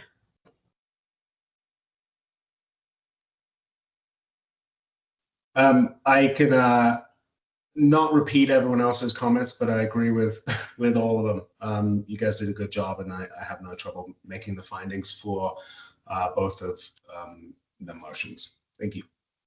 Okay, thank you. Okay, this is Chair Burton, and I really like the project. And as much as I would think all of us wish ADOT would widen 64 into multiple lanes, I think that's, you know, if you had a dime for every wish. I think that it truly takes a big project like this to kick off the needed infrastructure in communities like this, that they need a big investor to get it started, and then it can go from there. And I think that this is something that will allow that infrastructure to potentially expand and get better. And I understand from the perspective of one of the comments that we got, you know, why can't we take care of what's, you know, the existing subdivisions? But honestly, that's up to those owners of those lots to come up with their own, you know, local road plans and CC&Rs and all of that stuff. So that's going to take the owners of those lots to actually accomplish something there. I think as far as like the main positives for me on this, I really do like the overall design. I like the fact that it's adding jobs and adding workforce housing, and that it's developing infrastructure. So it's not one-offs for, you know, it's going to actually have an alternative sewer treatment type setup, but it'll still have something for the whole community there, and potentially aid in getting a much needed fire department, a taxing fire department for the vicinity. So with that, I can make the findings and it sounds like everyone else can as well. And so we are going to need two motions here. The first for the 2 zone changes and the second for the subdivision plat approval. And these are both recommendations for the Board of Supervisors. So it's just a reminder for the public that there's still more time to comment on this. So if anyone would like to make those 2 motions, I will entertain that now. Madam Chair, I'd like to make a motion to recommend approval of zone change 25-005 and zone change 25-006 to the Board of Supervisors. Okay. I would like to make the second on that to approve. Okay, so the first one we're doing is the zone change. So we have a motion by Vice Chair Wilson and a second, it sounded like Commissioner Berger. Yes. All right. So all those in favor, Commissioner Tohi. Aye. Vice Chair Wilson. Aye. Commissioner Best. Aye. Commissioner Berger. Aye. Commissioner Leslie. Aye. Commissioner Hayward. Aye. And this is Chair Burton. I also vote aye. That motion passes. All right, I will entertain a motion for the subdivision plat, the approval for the recommendation for approval for the subdivision plat.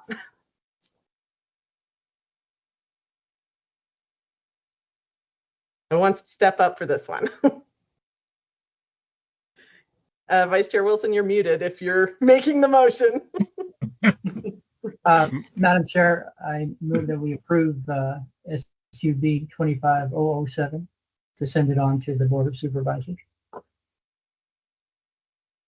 Okay, I have a motion by Commissioner Best. I'll second. I will second. Okay, and I think Vice Chair Wilson got him there first. All right, so I have a motion by Commissioner Best, a second by Vice Chair Wilson. All those in favor, Commissioner Tohi. Aye. Vice Chair Wilson. Aye. Commissioner Best. Aye. Commissioner Berger.